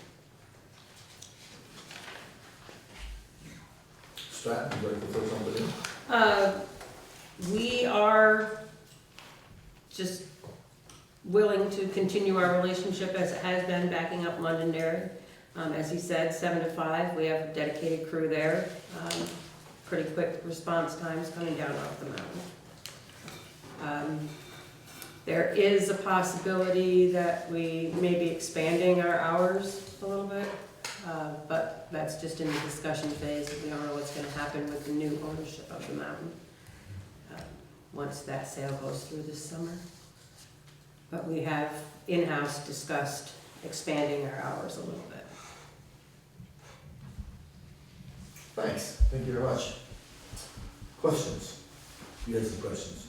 Well, no, Dana, do you have anything else to add to, Sure. or do you want, go ahead. First I'd like to say that, I've got absolutely nothing but praise for the work that Londonderry has done and continues to do in the region. And really the major discussion at town meeting, the major discussion that we've had from citizens is the response time aspect. And it's, again, has nothing to do with personalities. It is the model that really determines the difference in response time. What people may or may not know about rescue is that our ambulances are staffed. So we are 71 members, 9 ambulances. We cover parts of 15 towns and about 500 square miles. We're running 5,000 calls a year with mostly career staff that are in their trucks. Our average tone out of the door is under a minute. So it's very difficult when you're sitting at your house having a medical emergency, looking at the time response difference between 6 minutes to 16 minutes, or between 10 minutes and 22 minutes. If you're the person that's having difficulty breathing, that's really a big deal. And the majority of the discussion that was had at town meeting, the majority of the requests were based on delayed response. And one of the things that is very different between the way that rescue operates and the way that Londonderry operates is we do bill for our services. So as a full-time paid department, we do have volunteers. We have a technical rescue team that's completely volunteer. We have volunteers that ride on the trucks, but as a general rule, it's a full-time paid service. We have to recover those costs. We recover those costs through municipal subsidies as well as through direct billing of insurance and patients. So there is a fundamental difference in the service delivery model. Again, I can't sit here and say anything negative about what Londonderry does because I have the utmost respect for the work that they do and continue to do. I do believe that rescue can provide more timely service to that area of Jamaica. Take off my administrator hat and put on my president hat for a minute. If it's my family, I want an ambulance as quick as I can get an ambulance. And I know that's coming out of rescue. And has that changed the addition of District 2? Has that been the same? It's been that way for the last 10 years. It's just kind of more prominent now. We were very limited by space where we were at Grace Cottage. So as far as our crews and availability, we can only have a 2-person crew. The new facility, many of you have seen it, is allowing us to expand staffing. So we'll be going to 2 full-time crews there, days starting June 1st. So we'll have, again, double the staffing during our busiest hours, which will be those daytime windows. And then we'll drop down to a single in-station crew at night with an on-call crew. Another kind of piece that most people don't realize is we don't wait to call in staff. So if the ambulance that's in town goes out on a call right now, the next crew is already coming in. Whether that crew is being shifted up from our Brattleboro office or that crew is being called in from home, we never leave the station uncovered. There's always another ambulance until we run out of trucks. So many, many nights, I get called in to sit and babysit an ambulance at 2 or 3 o'clock in the morning so that we can maintain those response times. That is really important to us. We're 2,500 calls this calendar year, and we've not had to go to mutual aid a single time. It's something we take very seriously. It's making sure that we get timely response to all the towns we serve. Okay, thanks. You have some questions? Dana couldn't. I just like I'm to sorry, go add- right ahead. Sure. I agree with Drew fully on response times, and I got also the utmost respect for rescuing. The only thing I want to throw out about response times is Drew is talking about ambulance response times, and basically this is why we have first response squads. A lot of times the ambulance cannot get on scene soon or very soon, but it's the people there that does all the stabilization. And I live fairly close to Rawsonville, and we have full kits. A lot of times IVs are started, oxygen's given, and the patient's stabilized before the ambulance arrives on scene. But that's why there's first response squads throughout the state. A lot of times ambulances cannot get every place in a timely manner. Can I say something on behalf of Jamaica? Sure. And that's what, we have a rescue squad, and I feel we have a good rescue squad. And we fill in that middle part for both rescue and Londonderry, so that we're there to take care of that patient as well as the transporting services. So there really is no time lost taking care of the patient for Londonderry with the rescue squad being there. Does that make sense? I have a comment, and this is a personal comment. We have used, in my family, first responders who have come and stabilized.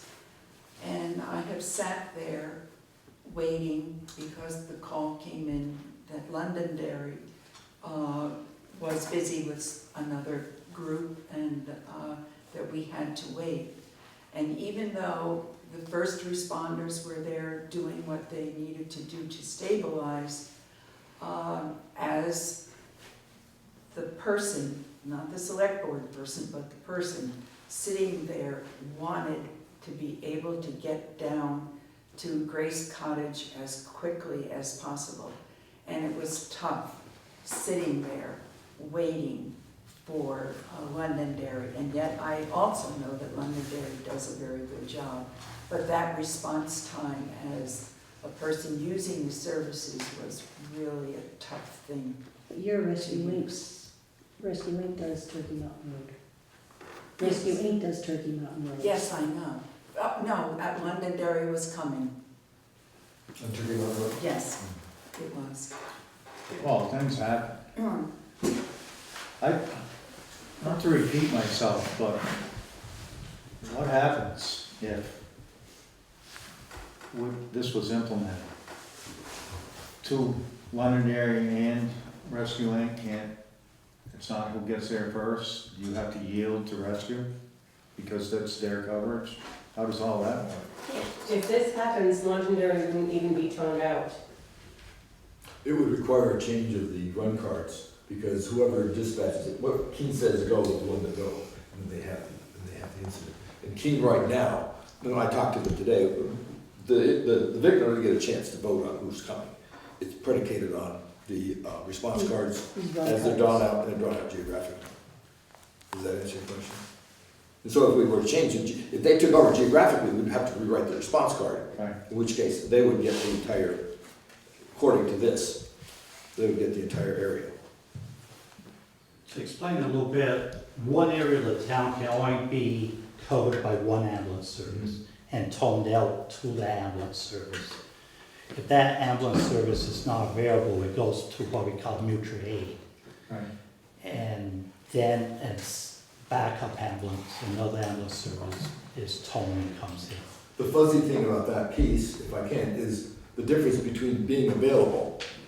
If they're not available, inevitably they will call at the first tone saying we're not available, and then they'll jump to mutual aid and rescue will get the call, or Stratton will get the call. The delay isn't between getting the call and deciding whether you're available. The question is getting the call and gathering your crew together to respond. And I think that's the time you're referring to. Because if you're not available, it'll tell us. I mean, everybody's really good about that. It is, but it takes 5 minutes to determine if we are available to put crew together during the daytime. Our nighttime coverage is automatic. There's a team on duty, they hear the tone and automatically respond. Part of the reason I'm asking the questions is Yeah. the camera. It's kind of a big deal. I think that I have a question probably for Drew. If this goes through, are you planning to cover the oddball locations in Jamaica, like River Road, which you go through Bonneville to get to, and even the end of Under Mountain Road is technically, it's in Jamaica, but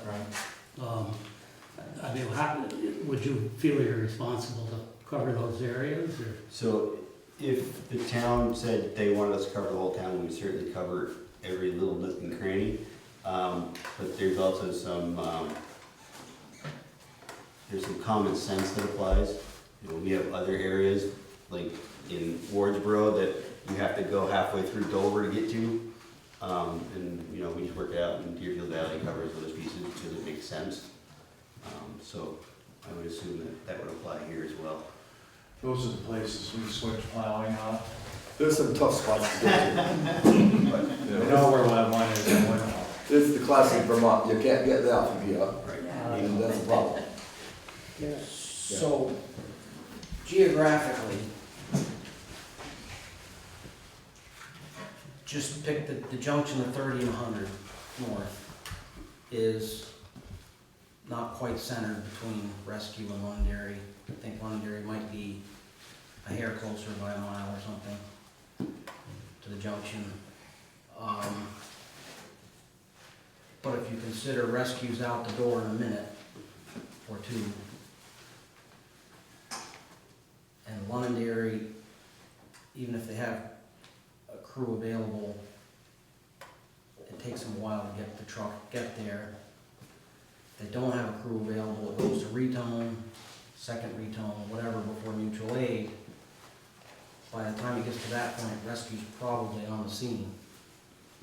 So, and having been a first responder, and it's not to take anything away from first responders, but I can tell you the level of care that a first responder in a small town can provide is not the same as the level of care you're gonna get from an ambulance attendant that works for a company that handles 5,000 calls a year. So it's not truly apples to apples. It is, and I think one of the things, if I could say something, it sounds like we're just trying to distinguish between the paid people who are sitting there waiting for the horn to go off versus volunteers who are available when the horn goes off. They just don't gotta go out to the ambulance, and there's some legitimacy to that concern. The other piece of it is, we're in the middle of nowhere, and we have to modify, I think, our expectations, truthfully. And while I think it would be really nice if everybody could get there at the same time, I mean, it happens, I've done a little responding as well. And sometimes we're there waiting, and sometimes you guys beat us. And I think I said this is really a question of system delivery. This is not a question about, people and personality. And there are trade-offs to both system delivery models. Rescue's model is far more expensive than the volunteer model. The trade-off and benefit is that when you dial 911, they drive out the door. But there's also other factors, because we are a very busy department, where we do a lot of status system management. We move a lot of resources around. On a given day shift, we have 6 staffed ambulances, but they're not all here. They're not all in Townsend. They may be covering calls in Hinsdale and Chesterfield and other areas of our coverage area. So we may be rotating staff between divisions, from north to south. So that's one of the difficulties and one of the trade-offs that we have. Again, we bill our patients to cover those costs, but one of the advantages that you get is really highly qualified, highly skilled people, usually pretty quick. And it depends on, again, the service delivery model that you're looking for. It is really the question.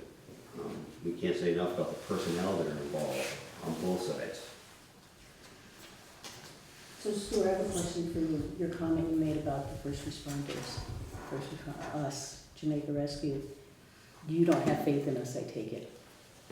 It's not that, I'm just saying, if I'm having a heart attack, You wouldn't want me there. I want somebody that You wouldn't want me treats there. heart attacks every day. So you're making it about you, it's not No, about I'm you. not making it about me. I'm It's, just it's, asking it has to questions. do with level of care, level of training, and I've been there, and I did it for 6 years. And the number one reason why I didn't continue being a EMT was I didn't feel confident in what I was doing because we don't have a high call volume.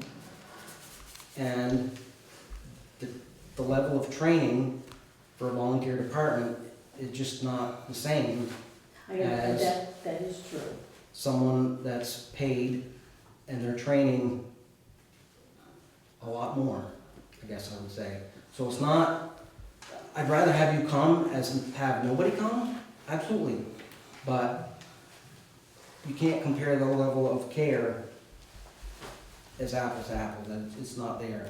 But comparing apples to apples, it depends who's responding at that time.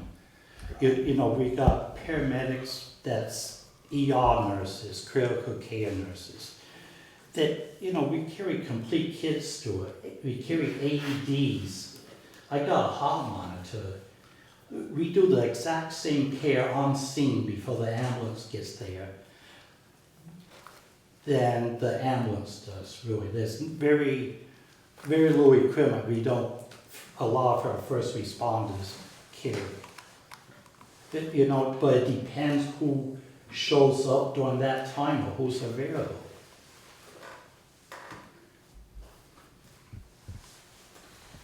The other thing, again. Would you say your name again for, Ah. I don't know if she got it first. You're all set? Okay, good. The other thing is the number of people. A paid system is staffed with one person driving with credentials and one person in that, which means if you need 2 people to do initial care, you gotta stay on scene to do that care because one of those people is gonna be in the front. We ride always with 3 and often with 4, which means you have at least 2 people in back and often 3. You can do a lot more when you've got more than 2 hands. On that topic, because I've been getting feedback from this, and one of the consistent feedbacks I get, and I'm sure you must get this, is the civilians listening to the scanner hear you guys sitting waiting for the third person while whatever happened, happened. And so that is the perception the public has, is that we tone out rescuing and we don't hear from them till they're there. We tone out you guys and we hear you guys trying to find people who can drive for you or who can be your or whatever, and waiting to get that crew together before you respond to the incident. Now you're talking now about having first response independent of the ambulance. We don't know about that. Speaking of the village, the constituents. That may change the perception if people understand that there's somebody on the scene. The perception of the civilians who have talked to me about this issue have been consistently that we can hear them waiting for the third person. Why does it take 2 people to get rolling? That's again, that's the perception that's been coming to me from the people I've talked to who have brought this to me after the meeting. That's why, if you listen closely, there's a difference of people going direct. That means they're part of the team going to the scene, or first responding, where they says first respond to the scene. But you hear that over the radio. The public doesn't realize That, I think you're exactly right. I think what they hear is the first tone, and then they hear we're responding. And the time between the first tone and we're responding, it could be a longer time. it sounds like it's a long period of time, especially if you're the one lying on the road. Or waiting for a team leader. Or something along those lines. And so that is a perception that has come probably from, I guess every other household's got a scanner. Exactly. But so that's a concern. If that's really what's happening on the ground, then the original concern that they're talking about is who gets to the bleeding body first. Really is kind of important to the civilian community, regardless of whether they're up on the end of the mountain road or Townsend. Does that make any sense? I'm trying to present where I'm hearing people. I had this conversation the other day and they were saying, it's coming up on the agenda. And I said, sure, come on in and participate. They're not here, but still, that's what I'm hearing. And they also hear us going nuclear aid to Stratton a number of times. We hear that, yeah. What is it, 3/4 of our members belong to Stratton? Sure.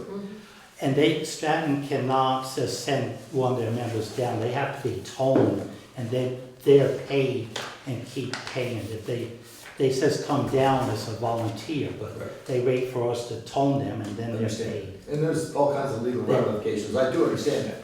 I understand, though, that the money that we're talking about spending is coming from the citizens taxpayers who are saying, wait a second,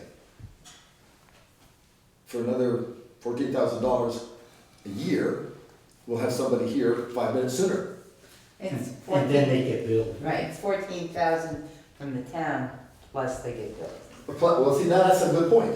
That point is a very valid point, because they will not get billed from you guys, they will get billed. And I would suggest if I'm lying there with say I've got a broken tibia, I can wait for the cost. If it's a femur, I'm waiting for nobody.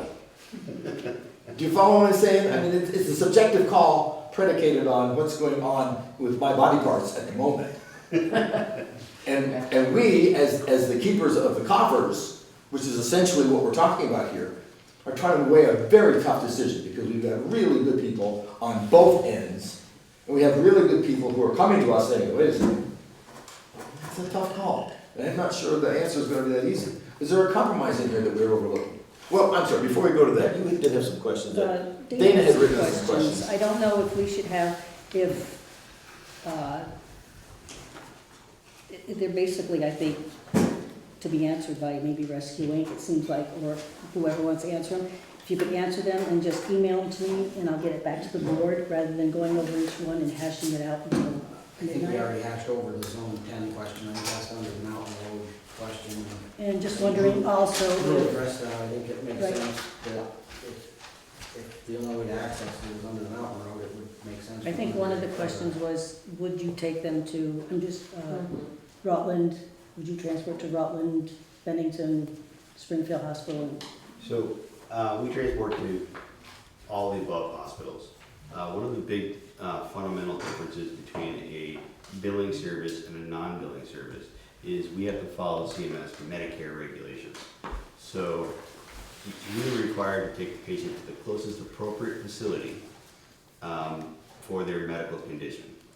If we don't, so if you decide as a patient you want to go to a facility that is not the closest appropriate facility, then you risk your insurance not paying for the ambulance transport because they deem that your choice was not medically necessary.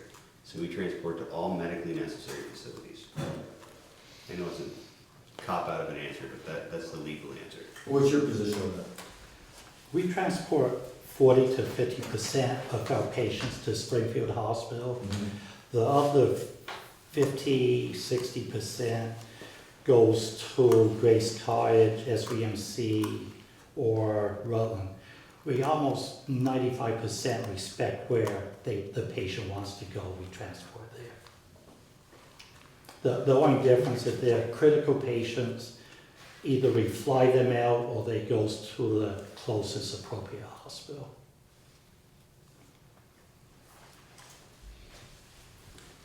I'm sitting there thinking that the people that are gonna end up not happy about this change are gonna be the people that need an ambulance frequently.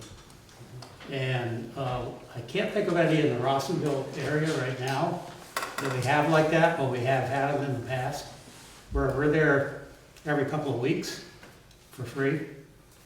And when they start getting billed for a ride every couple of weeks, that's gonna get tough. Can I say something,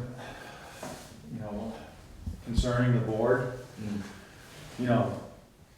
I've been on the board for a while, and I believe that we're charged to do what's best for the town, especially when they tell us to do something that's in this article. They told us that they wanted to have Rescue Inc. do all the coverage. It's right here in writing. It puts That us was in a only, I know I shouldn't interrupt you, you don't like that. I wish you wouldn't, because it's in the it's a legal binding thing. I just didn't want to forget what I was gonna say, but go ahead.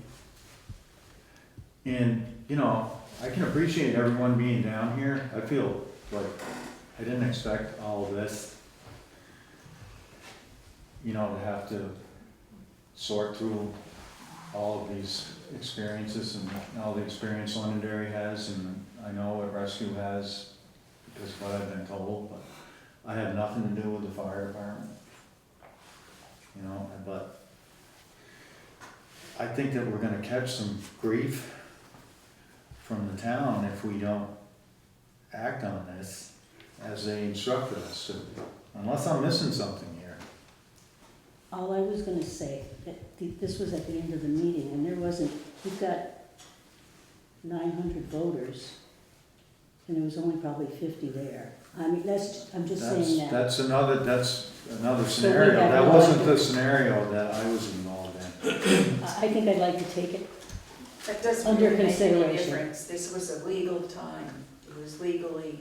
I understand that, but I'm just saying there wasn't a lot of people there. It was But just my even so, opinion. it doesn't really. I know it doesn't matter. So the question comes of whether this is really the mood of the community or the mood of the attendees. And sometimes the way our democracy works, it's the mood of the attendees.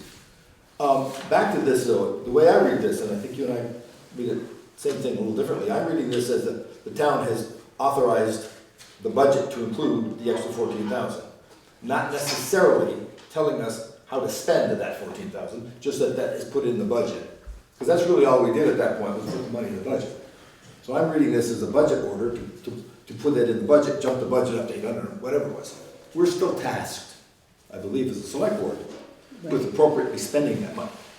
even though it's available to do, it's a fine line, but I'm thinking that we're tasked still as a select board. I mean, we put in money for trucks and we put in money for employees, we still parcel the money out predicated on the needs of the community at the time. We don't spend the entire thing all at once, we often do that, and that's how I'm reading it, that's, I think, the difference With between. all due respect, that's your interpretation in black and white, it says something different than that.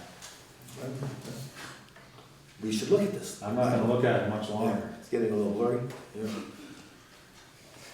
The budget was voted in the affirmative, and the budget, they're saying the elected,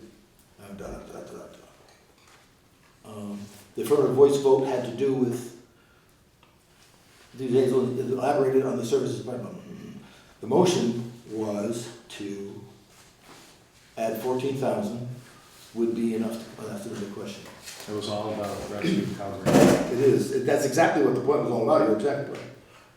So, I mean. But the article was moved to amend the article to add $14,000 to the budget to hire Rescue Inc. to cover the entire town. That was the basic motion. And And so, then there's an explanation why. and then there's a lot of explanations, we don't get too far from the explanation, but the basic motion was to add 14,373 to the budget to hire Rescue Inc. to cover the entire town. That's what I was saying earlier. So that's the motion that passed, added that 14,000 to the budget, because the second motion down here. And that's sort of what we're talking about. How then to spend the specifics, and this is where we get into the weeds of this thing. If Rescue could come in and say, listen, we'll give you a special deal, we're only going to charge you 10,000, we're still not going to throw 14,000 out. We're still going to monitor the money as best we can. That's the other half of it. We already paid them $14,000 a year. We're talking about this Right, I particular know. pocket of 14,000. What is the phrase "to hire Rescue Inc."? Why is that in The there? phrasing, I understand, and I think Lex's point has caught a couple of things to it. Thing number one was caught by surprise. That was a total surprise. And a lot of the phrases that were put together in that motion weren't very precise. And so we already have a contract with them. Do we have a second contract for half? In fact, the contract we have covers 3/4. So there's a lot of imprecision in that motion. And we as a select board need to understand that and predicate it on what's written. We still have to come up with some kind of reasonable action. I may offer this. This is going to be a contract negotiation. Contract negotiations are usually managed on executive sessions. I think this has turned out to be a really good meeting to get the inputs from the players. But I think we need to go, and I don't want to do it tonight because it's 9 o'clock. We're going to have an executive session to hash out the specifics, because he's got some very good points. And I think I might have one or two good points. But I think what we have here is a real good educational session for us then to take it to an executive session. Have a hand up. Yeah, Paul, when you take that to executive session, something that you should consider also is when that motion was made at town meeting, they were not given any other option. There was no other proposal made. It was just, hey, this is what it's gonna cost for Rescue Inc. to cover the entire town, do you wanna do it? I got the impression they knew it was to cover the other half. Right, but they weren't given the opportunity to ask questions of Londonderry or the other services I think involved. that you got a very good point there, and I think that's what I'm speaking to. This was very quickly done, it was imprecise.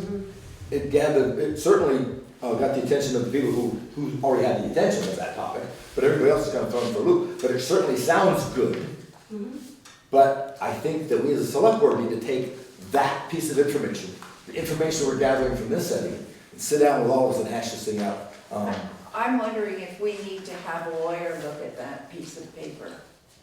We can do that. We I should. don't think so. I mean, that's one of our choices. The other And one we're is not reading the camera. whole thing. Some answers there were answers given, questions asked. Londonderry did not have an opportunity to weigh in, because they're having their own town meeting probably. I mean, it's not like, if I read the whole thing, Drew answered a lot of questions. Named people asked. I mean, I could put it on film, I could read it out loud, but I just read the part that was pertinent to the business that we're trying to do here. And part of we can, You're exactly right, that's what this says. Part of this is that we're gonna end up trying to parse out the responsibility of the select board, because contracts aren't negotiated from the floor in a town meeting. This is a contractual obligation we have. So in general, we have to, as a select board, gather the information, get as much as we can, maybe get legal assistance if that's necessary, but we're gonna end up making the decision about how this is interpreted. I can't think of any off the top of my head, contracts that are negotiated on the floor of the town meeting one day a year. Because the information generally isn't available, especially if we're not prepared for it. So I think that we've got some thinking to do, we've got some discussing to do, we've got some parsing to do. And I would recommend that we take this information. Thank you all. You have one other comment? I do, it's just You must be on the night taking- shift. You're on the night shift? You're just getting fired up at 9 o'clock. It's just something to take in consideration. Sure. I've been through this before with the town of Winhall. And this was probably 15 years ago. And it got somewhat messy. You're talking just a small group here, you're talking a small group at town meeting, but this would need to go public. We may decide that's one of our options. But it has to be public for the people in that coverage area to know the whole coverage area has changed. It's going to go public. And I'm just saying you need to be, the time we had at Winhall was pretty nasty. There was public meetings and they already signed a contract before we even knew that Manchester was covering for them. So there was public hearings, meetings. We may find that as one of our options. As we pursue this, we may find that as an option. It may not be our first choice, but it's one of our options. How about I call the question then, and end this one way or the other? Sure, and the question is, Do we want to vote on accepting full coverage from rescue, whatever the motion was? and the Either we discussions. do want to vote on it or we don't. On voting, call the question, you vote to vote. Vote to change the contract? I think when I call the question, we have to. Can you repeat the question? The procedure would be, we would vote on, do we want to vote on this? I think that's the way it It goes. gets kind of, can you read the question back, the motion back?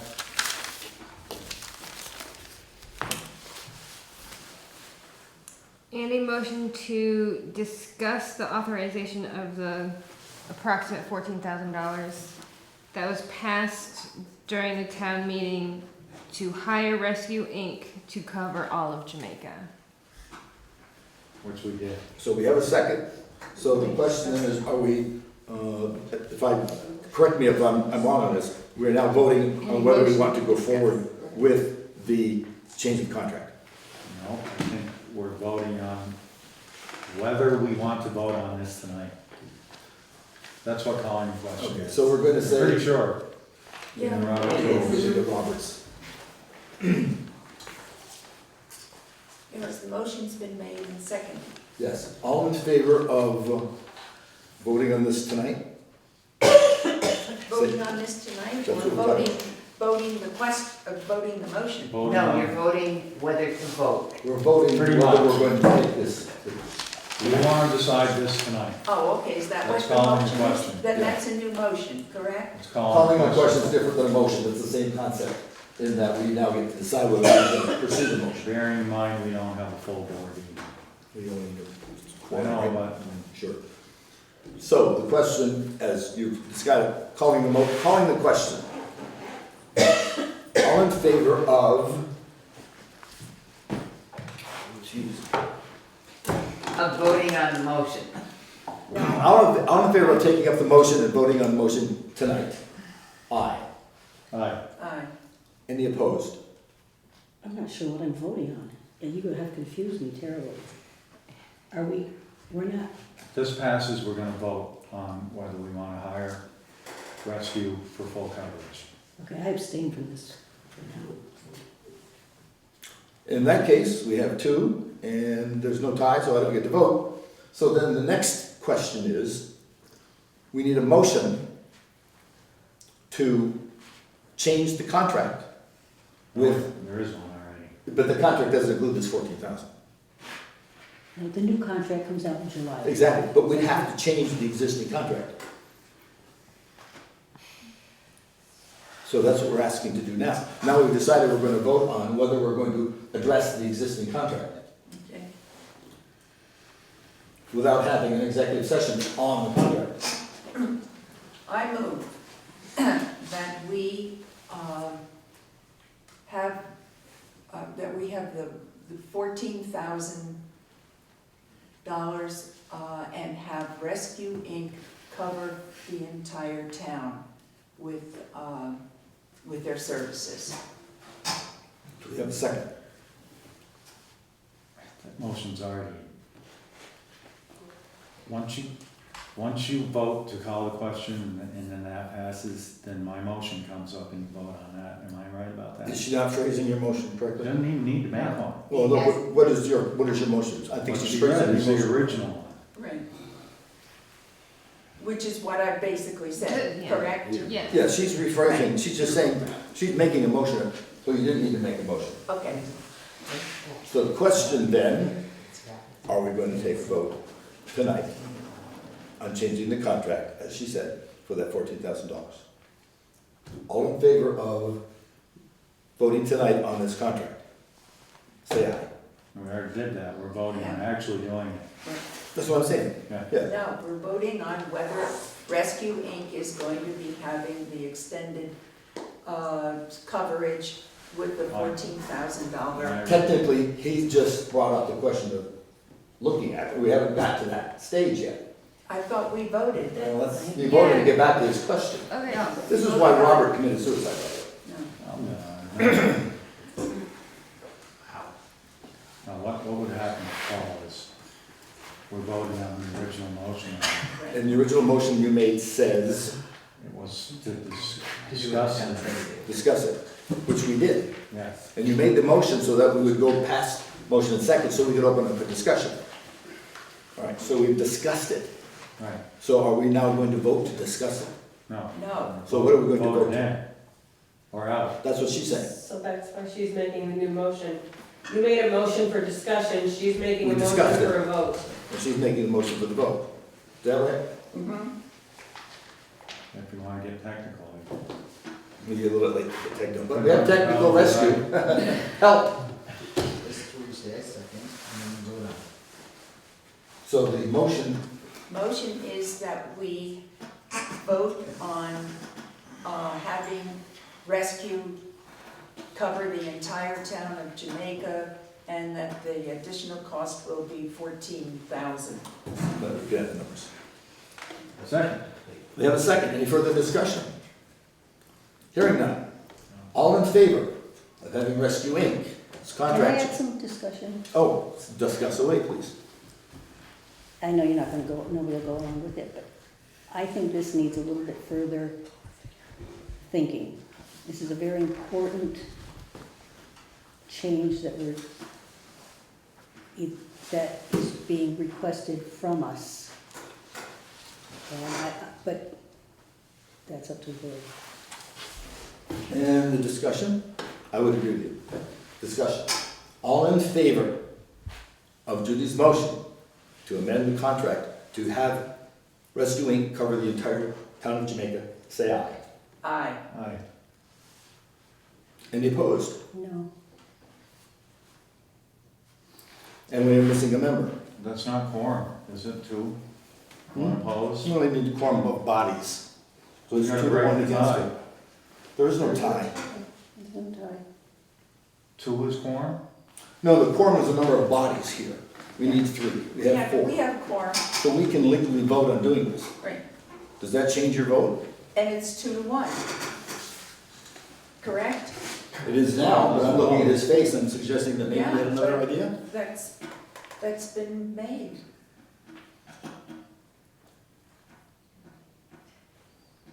I guess so. If Paul doesn't vote. Yeah, we will vote, and he doesn't have to because we have, an uneven. As I read the rules, I am able to vote, I must vote to break the tie. Right, If I am able to vote, I will say no. to create the tie, in which case we will then take it up at another table. Hopefully during a executive session where we can discuss the contract as we ordinarily and properly should. So we call it a tie. Oh, you just called the vote and then you voted after? I didn't expect it to go this way. I'm trying to remember the rules for this. As the chair, Remember, this is all on camera. I know it. Entertaining, you're still with us? This is all on. As I understand the way this design is designed for the chair must vote to break a tie, Break a tie. but he can vote. I don't know that rule. That doesn't mean it doesn't exist. Well, I think we need to get a lawyer, especially with that. No, I think the vote stands, and if he voted while we were voting, it would have failed. Well, we haven't declared the vote over yet. Oh, that's me, sorry. I haven't declared the vote over yet. Because as soon as we mentioned that, your countenance told me this. You didn't expect it to go this way. Because you were confused about the quorum question. I know we have quorum, I know you called the vote, and it was 2-1, until you decided to maybe you wanted to vote. So you can vote if you want to, but it's already done. It didn't get voted on, no one saw that? Tell you what we're gonna do. We're clearly not gonna resolve this until we get a little bit more in depth into the rules. So just to delay things from going any further, I'm going to vote, I'm gonna decide to vote, I'm gonna vote and make it a tie. We will not go forward with it, and then we're gonna hash this out. I may be overruled. I may be overruled on that one, but I'm gonna have to get the rules out. This has never come up in my experience, so I don't know for sure. I will get the rules out, we will research it out. If I'm wrong, we will overrule me. But we gotta go some direction. I mean, we can't just stand at the fork. We gotta take a road, even if it's the wrong road, we can go back and take the correct road. So I'm gonna vote as a tie. Motion will not pass. We will readdress this thing properly. If I'm overruled, I'm overruled. But we have to take a path. You're not gonna get overruled, because you can vote. I think so. Even though it was already decided. We can do that. I move that we send a part of the tape to our lawyer and have our lawyer give us a reading on what has happened. Do I hear a second? I don't hear a second. Motion does not go through. I would entertain that idea after we have fully vetted this issue. And we need to do it in an executive session, and I have to do some research about what I am and am not able to do. And then I'll bring that information to the session. I make a motion, we adjourn. Do I have a second? Oh, some more stuff? Public concern. Oh, I'm sorry. Jump ahead just a little bit. Any public left that's got any concerns? That's number 8. Number 9, I'd entertain a motion for. I've got a motion, do I have a second? Adjourn? To adjourn. Yes. All in favor, say aye. Aye. Any opposed, no? Thanks for Motion coming down. carries.